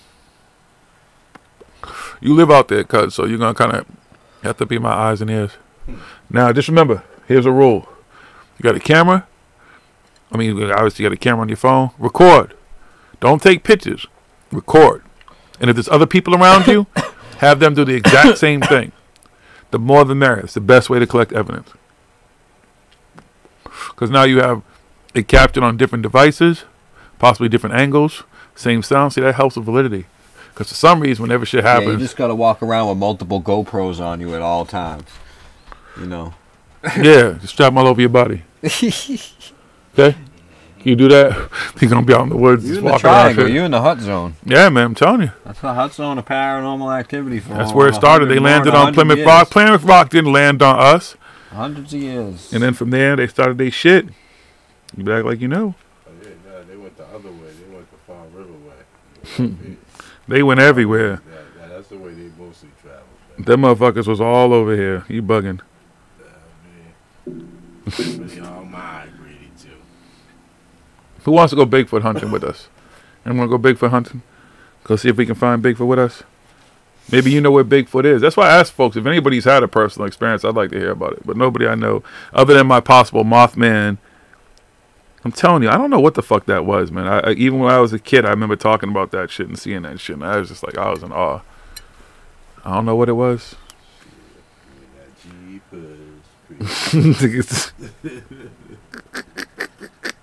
That's funny. You really think it was the Jeeper Creeper thing? He's going around waiting for his body and shit. Maybe he lived in the Prudential Center.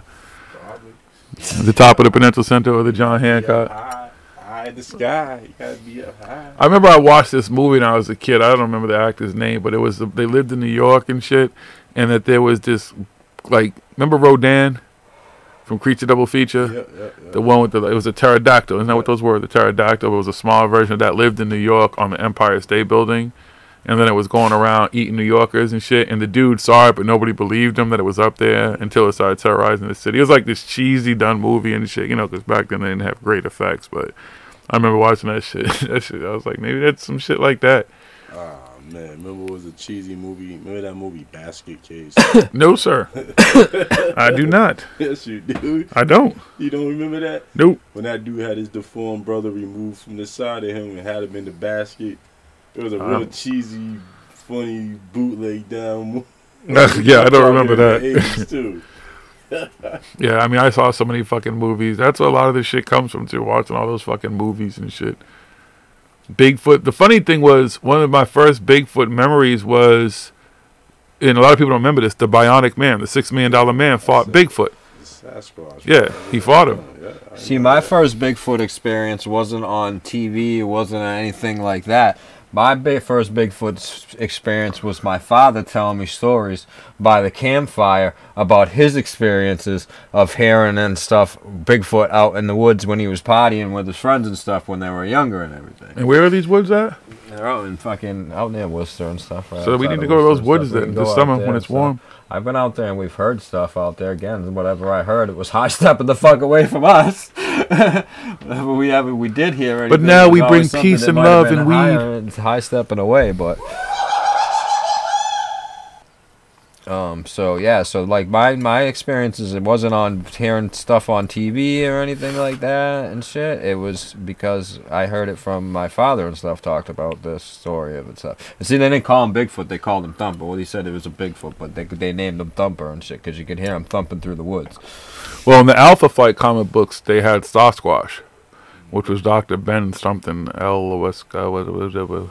But I knew Alpha Flight because Wolverine spent some time with them. Those were his homies.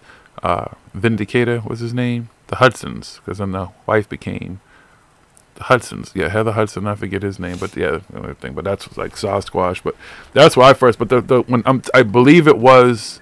Did Alpha Flight come first, or did the $6 million man come first?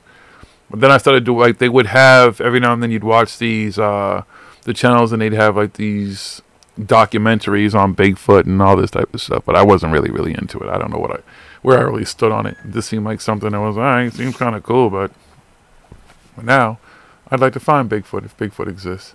We don't want to hunt you, Bigfoot. Well, then you know if you're watching Bigfoot, if you out there, if you listening somewhere, waiting for some cool motherfuckers to link up with, we are them, man. We're here. We don't want to hurt you. We don't want to hunt you. We don't put you no.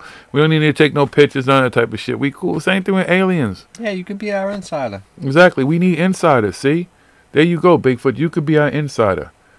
We'll tell people that we have an insider who gives us information, but they just can't know who that insider is. Sorry, they're our insider. That's how we'll get the information. You know what I'm saying? Yeah. Dude, that's what everybody else has. That's what I think we're missing. They all have insiders. They all talk about their insiders.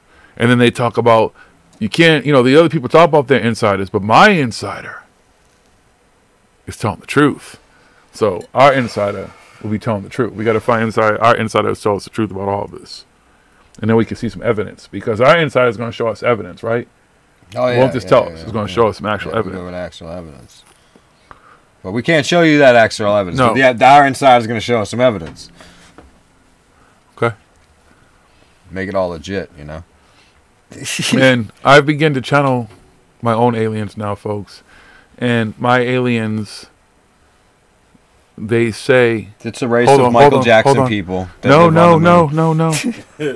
They have a simple message. Hey. Smoke weed every day.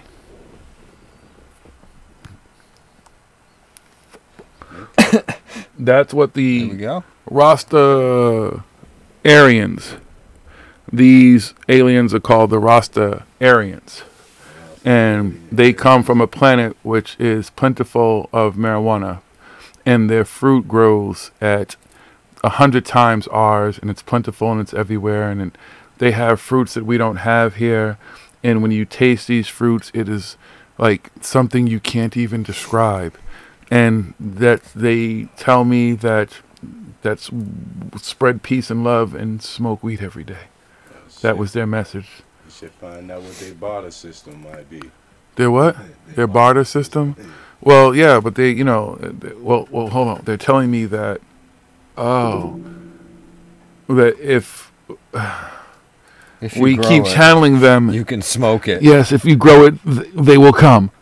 So if we keep growing the weed and keep spreading peace and love and smoke weed, they will come. They'll come. Yeah, we got to. Yes, the Rasta Aryans will come here.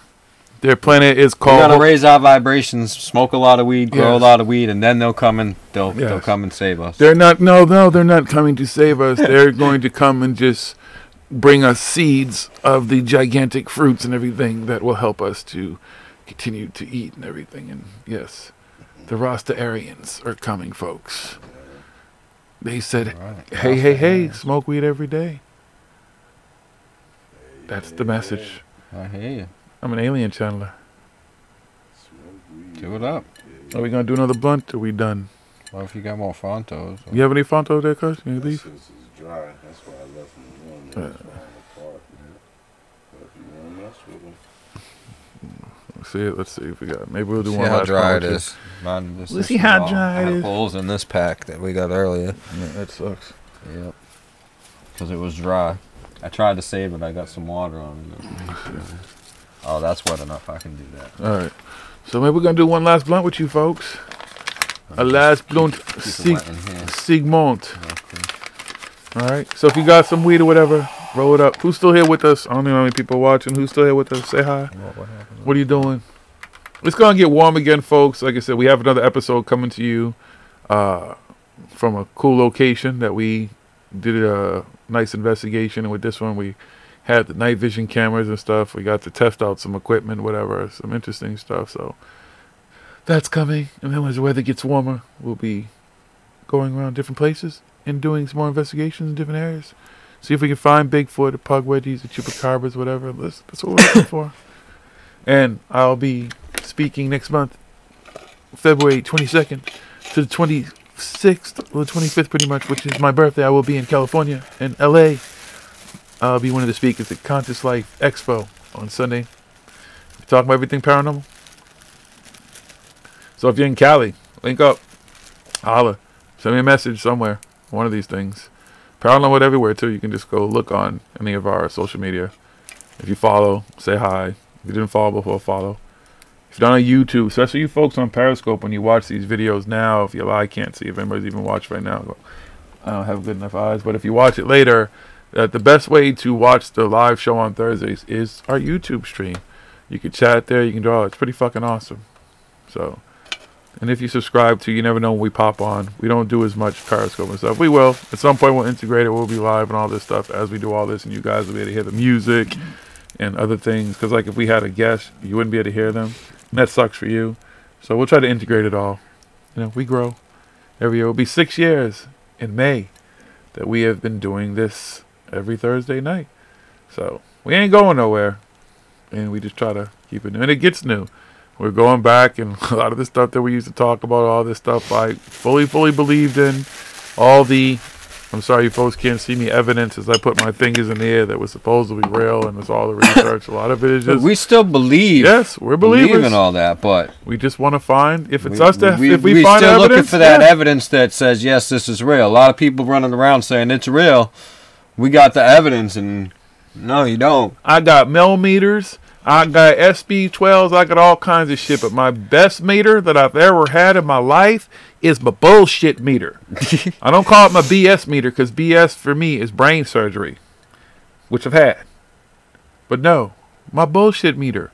And my bullshit meter in the beginning, it was all, you know, there's always things that I just kind of looked at that I questioned.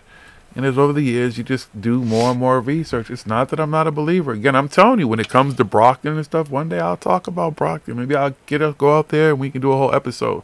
Maybe I'll find out there what was there before. Who knows? But I know what I believe. And how are you able to show when you have these experiences, repeat these experiences, repeatedly show that if something exists or something's going on, it's there. That's the whole thing. It's just, yeah, it's great. Everybody has their personal experiences. That's what gets most people into this stuff. But I can't take you back in the moments when I was in the house in Brockton or out in the back there and in the fucking by the brook with the old boat in the Narnia kind of place and shit like that. I just can't take you back to those moments. I can't take you back to my house in the South End and shit and all the crazy shit that happened there and weird shit. But that house never scared me. I loved my house. I would walk when the lights would go out. I could walk from the top to the bottom. And sometimes I didn't turn lights on to walk down. People would turn lights on. I don't need to turn lights on. Walk in my basement, whatever. None of that house scared me. But shit went on there. And then the dying, the brain surgery, the near-death experiences, all that shit. Those all shit that's happened to me. I can tell you about them all day, but I don't know how to put you in that moment. You know, I just don't. Like the whole near-death experience shit, people are like, well, explain it to me. I've explained it 100 times. I just can't. It's the same thing I told the people who you talk to after those experiences, the professionals. If it's never happened to you, I can't explain it to you. I just can't. I can explain it to you all day, but you won't understand. And you can give me all your medical terms and all your medical whatever. I know what happened to me. I know exactly what I experienced in those moments. I know what happened after, and I know why I'm here now. A lot of people. So I believe a lot of people have some experiences and stuff. Now, those experiences, is that proof and evidence that aliens or all this other stuff and everything else that these people might say, or they're channeling, or they were doing this or that and everything else? No, that was you had an experience. Whatever that experience is, a lot of shit can happen when fucking shit's going on in your head that you can't fucking explain. Even if you and are understand, channeling some shit too, how you know they're not some fucking deceivers and lying to you and shit too, and everything, and all this other stuff? And what evidence, what proof do you have of these things? And why, if it's really there, how come they only talk to you and they're not talking to anybody else? And why, you know what I mean? Why aren't they just coming here and telling us the message themselves and stuff? You know, it's just none of it makes sense. Why do we need these things? What have the aliens only the chosen ones get to hear the message? What have the aliens ever done to actually help us and save us and do anything for us? Nothing. They just sit back and we gotta wait until the time. We gotta wait for the right time. Well, maybe to them we're an indigenous culture. We just have to roll. Oh, that's right. We have to roll through the process, and then one day they'll show just up. Just like God, you gotta go through that suffering. It's God's wish. It's God's way. Before okay, sure, great. What a great God he is. Sounds like a real great guy. Yeah, I'm gonna worship him. I can tell you. The fuck out of here with your shit too. That was the one thing as a kid I always questioned. I could understand, if you're such a merciful God and you love all your children, why do you allow them to suffer? Like, it doesn't even make any sense. It doesn't make any sense. These aliens are sitting here waiting for the right time, watching us all suffer and watching people suffer, kids dying and people dying of all kinds of diseases and everything that they supposedly have all this technology and power to stop and save, but we all got to sit here and continue suffering. That's what it is. A lot of it is. You could say, I mean, it sucks and everything, but, you could say a lot of these new age people are trying to make it an actual religion, although they tout new age spirituality isn't a religion. But if you listen to most of like a religion. Some of these people, there's rules to this shit. Talking like religious fucking people and making it a religion. There's a lot of people out there that know they're keeping the religious aspect out, but when you listen to a lot of these fucking people out here, they fucking sound like a lot of religious people that I know too. Walks like a duck, talks like a they duck. Only just changing a few words here and there, a few people, a few things, and what do you got? Change the narrative. You got a fucking, you know what I mean? It's a whole new religion, and but see what it is, and here's the other thing, and why I think it's a whole psyop and it's controlled fucking disinformation and shit, because they all preach a one world fucking religion. We all come together, we all are one, and we there's no more racism or anything, because we got to learn to get along with aliens and stuff like that, and we all have one government and a one world thing and stuff. Doesn't that sound like what we all don't want? Like, we all don't want the New World Order and a one world government and religion and all this stuff, and that's where everybody's like Project Bluebeam and stuff. They're gonna pretend it's an alien invasion, a one world order. Look at Reagan said it in his speech. The way to get everybody together is to pretend there's aliens and stuff like that. Everybody was all like that, but now all of a sudden everybody's like, yeah, Blue Avians, Fabian Alliance, aliens, come and save us. One world. Oh, la la la. Yeah, I believe in one world, all of us coming together, get rid of the racism and fucking all that stupid shit and everything, but I don't fucking want no government. There's no need for government. If everybody is peaceful and loving together and stuff, we don't need a government to control anything. Somebody see what's wrong with that picture? I want to meet. What's wrong with Bigfoot. that picture? Yeah, peace, love, fucking harmony, all that stuff. Everybody being fucking getting together. Everybody fucking brothers, sisters, mothers, fucking fathers, kids, fucking everybody living peacefully. Fucking we have all kinds of with great abilities with energy, technology. We can all live freely. That's fucking all possible. And then Bigfoot but will we come don't back, need government. If they and start fairies saying, will come if back, they start saying, and oh, elves we're will all come one back. and we're gonna have a one world with one government, right And there, you know unicorns they're will come fucking back, full of shit. and As Pegasus will come As soon back. as they say it's a world with one world government, you know they're fucking full of shit because you don't need fucking government to have fucking peace and love. Government is for fucking people who need wars and fucking all that bullshit. Think about all the goodness that could happen. Think about all that shit. Rainbows and unicorns. Think about what these fucking people are saying. Rolling fields of marijuana everywhere. Mushrooms, giant mushrooms. Houses made out of hemp and fucking solar panels on them and shit. Fucking hemp glass. Yeah, who would we pay our taxes to? What the fuck do we need to pay our fucking taxes for in the first place? Fucking taxes is fucking robbery. The aliens will still figure out a way to pay taxes and shit. That's what's that movie? Jupiter's Ascending and shit? Where the aliens, the whole universe is just set up as one big corporation and they run all the planets and shit and we don't even know it. Hey, listen, maybe that's what the fucking because church... money matters too. That's the what funny church thing with a lot of tax these is. people like fucking, yeah, they're here for the money and stuff. Yeah, because fucking aliens want our money. Yeah. We made that shit up. What is it to them? No, we're mining monatomic gold, remember? To save their fucking planet. Yeah, so they when can they could have spray just in the moved their atmosphere. whole with all their technology and space portals and stuff. They could have just moved here. But they are here. Remember, they're V. They're hiding in the backgrounds and running everything. And they're the cabal. They're the Illuminati. It's really the reptilians. So they never really left.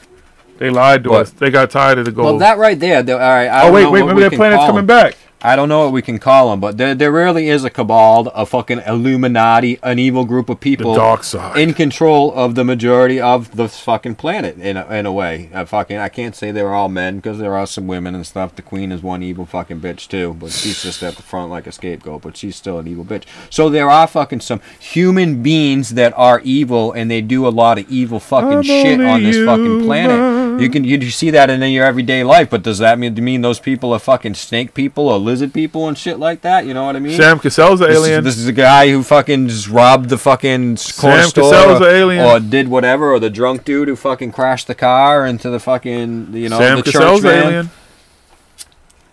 But I'm just saying, you know what I mean? Are all those people lizard people because they're doing evil No, things? Sam bad Cassell's things? not. No, He's they're only just like a bad ball human alien. beings. They're bad people that got into some bad shit. These are just some bad people that got fucking really into some shit, and they're at the top of everything, controlling all that shit. That's all real. We can fucking show you all that shit on some paper trails, video evidence and stuff. Who controls the money? That's what you look at. Follow the money trail and stuff, and that who controls everything. So whoever has all that money and shit is in control of a whole lot of shit. That's all provable, but we can't fucking be like, yeah, they're aliens because they did that. That's like saying, again, humans aren't capable of fucking doing that shit.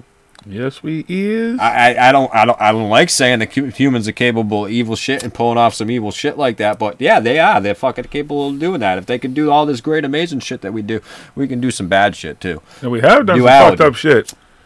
We still fighting the Crusades. People do, that's the thing, but that's where we got to come to with this raising of the consciousness and coming together and realizing our ways and stuff, and why the people are waking up to that and saying, hey, we don't want to fucking fight no more. Fighting for fucking peace is stupid. You peace for peace. You know what I mean? Just we're destroying the planet. We're doing all this stuff. Yeah, the fucking global warming, in a sense, the way that the government and those people make it out is a big scam, trying to fucking get money and doing all that stuff. But we are destroying the planet if you look at it, okay? Destroying forests and stuff, that doesn't have to do with global warming. That has to do with us cutting down forests that are going to take fucking how many hundreds of years to grow back, if we fucking even let them grow back, because we're fucking cutting them down so fucking animals can graze and shit, so we can eat them. All this stuff that we're doing, all the toxic waste that we're putting out and stuff. Yeah, there's natural cycles and stuff that we have to worry about. Comets, meteors, fucking earthquakes, hurricanes and stuff that can wipe us fucking off the map at fucking any time like that and stuff.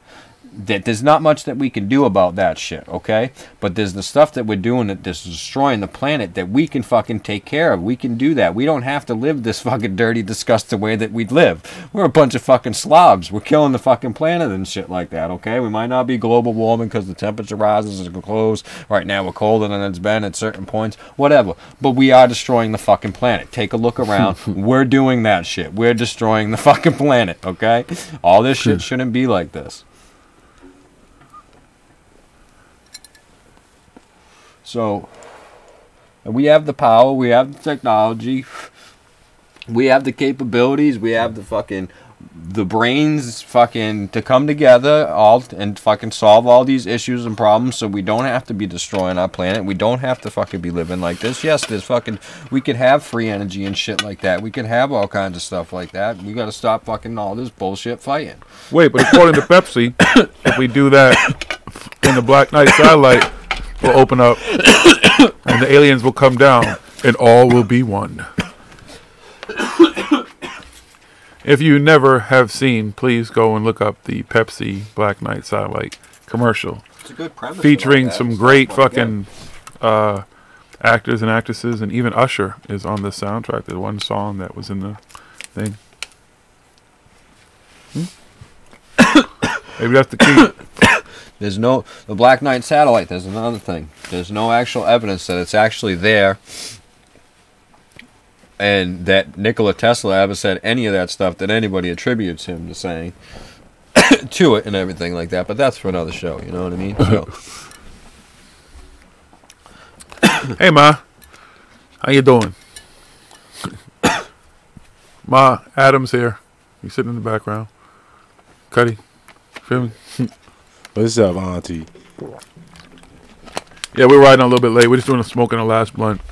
Talk a little bit. Once that smoke will be out. But yeah, you're not late.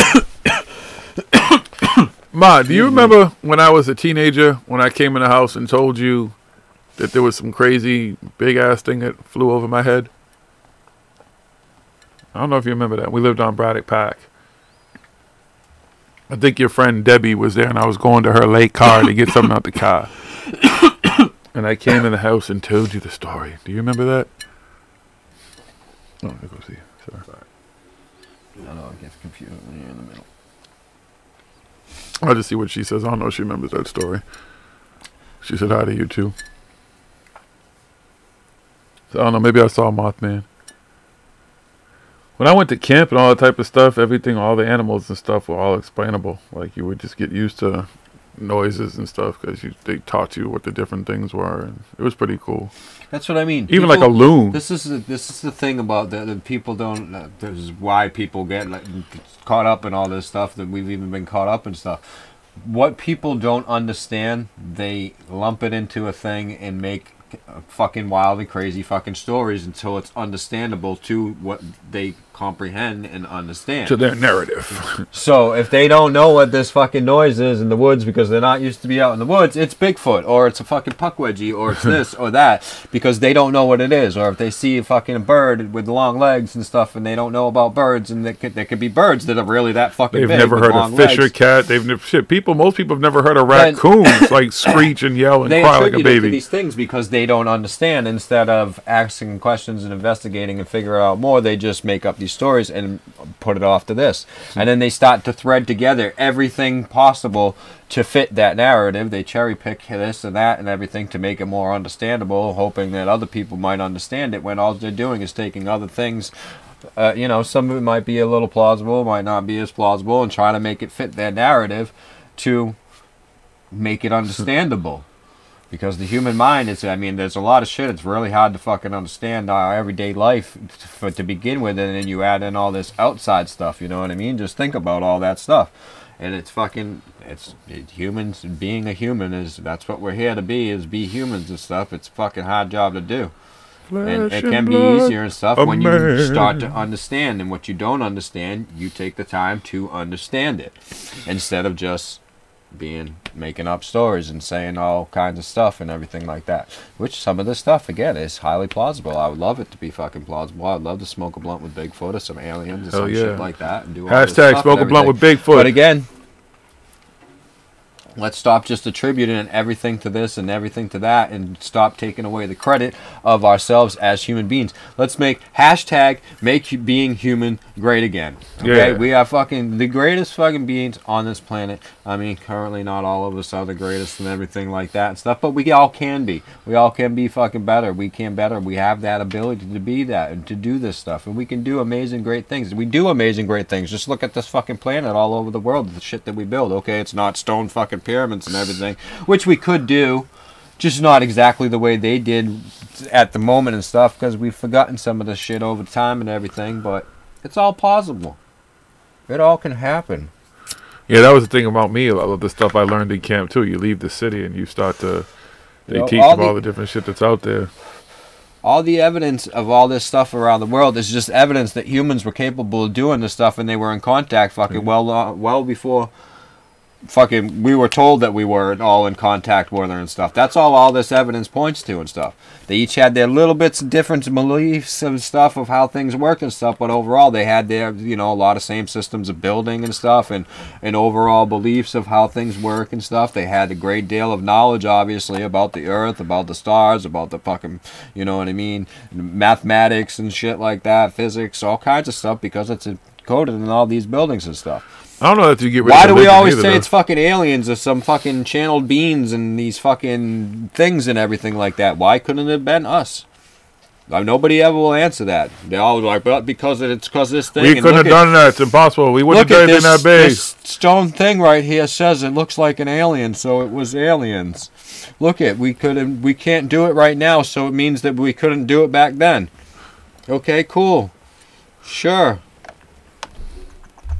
Give us some credit. You know what I mean? Let's give ourselves some credit here, people. Maybe Again, Bigfoot a lot helped of this us. Stuff is coming. A lot of this stuff that's coming to these people that are preaching this stuff and trying to get it across to everybody that this is how things are and how the things were and stuff, are the same people that are saying, you know, we're these great human beings that we can do anything and everything like that. Raise your vibrations, fucking come above all that stuff, and we, you know, great things will happen and stuff like that. But then again, we're not that great because we couldn't fucking build the pyramids. We couldn't build these Incan walls. We couldn't move these stones. We couldn't have done any of this stuff that, you know what I mean, that we could have done, that we did. All the evidence, everything, there's no actual evidence anywhere, you know, there's some plausible things, maybe highly plausible things, evident a little bit that something may have been here at some point in time, but overall, it's just a whole lot of speculation, opinions, and theories, with not a lot to really back it up, because you start to break it down what people put it, and when you look at it as an overall, as a whole, it looks at like it's pretty sound and stuff, but when you start to break down each piece of these theories and stuff like that, it's you can see that it just starts to fall apart. It's like the flat earth thing, except that falls apart real fucking fast as soon as they open their mouth. But a lot of these other things, it's highly plausible. I mean, there's a chance, there's a chance that some of these things, yeah, that could have been the way that it could have happened, but there's no way of fucking proving it, and the stuff that people call proof isn't actual proof. So not of Bigfoot, not of Mothman, not of anything. Not of aliens, not of whatever. Yeah, there's tons of UFOs, but there's no proof that it's fucking aliens. And everybody wants to be like, well, we back engineered it from a crashed fucking thing. Why did we have to back engineer their technology? Why couldn't we come up with the technology to do this on our own? Again, why are we discrediting ourselves? Why the fuck is the aliens got to always be the one that gave us the technology that we're using their technology to fly around in these stuff that might be the things?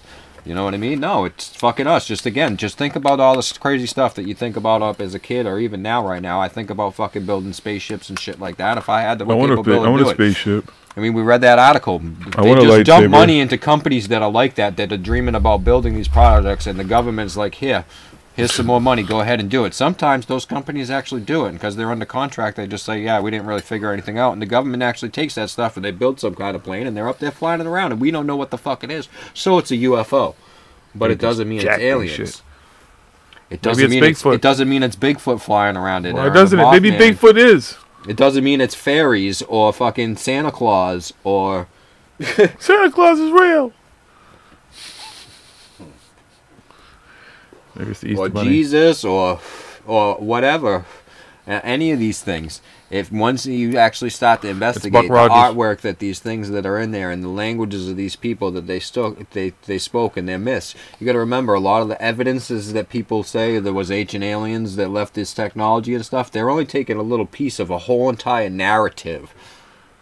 They just take little pieces of a whole entire narrative that we know pretty goddamn well because it's all right there written in stone, and they change little pieces of that small portion of that narrative to fit their cherry-picked grand narrative. And when you do that, again, it looks like a big, huge narrative, a big, huge conspiracy to say that aliens have been here the whole time. When no, it's actually evidence that humans have been here together the whole entire time. We were in contact with each other. We were doing fucking amazing things. And then we fucked up, and then Bigfoot was like, fuck y'all. Yeah, and something happened. We pissed off fucking Bigfoot, and he was like, I'm high-stepping the fuck out of here and shit. I'm out. Puck Wedgies is like, we's going invisible now. We ain't coming around this motherfucker no more. No. Mothman's like, fuck, I can't just be doing Loch Ness Monster comes up every now and then. Are they cool again? Nope, I'm out. Nope.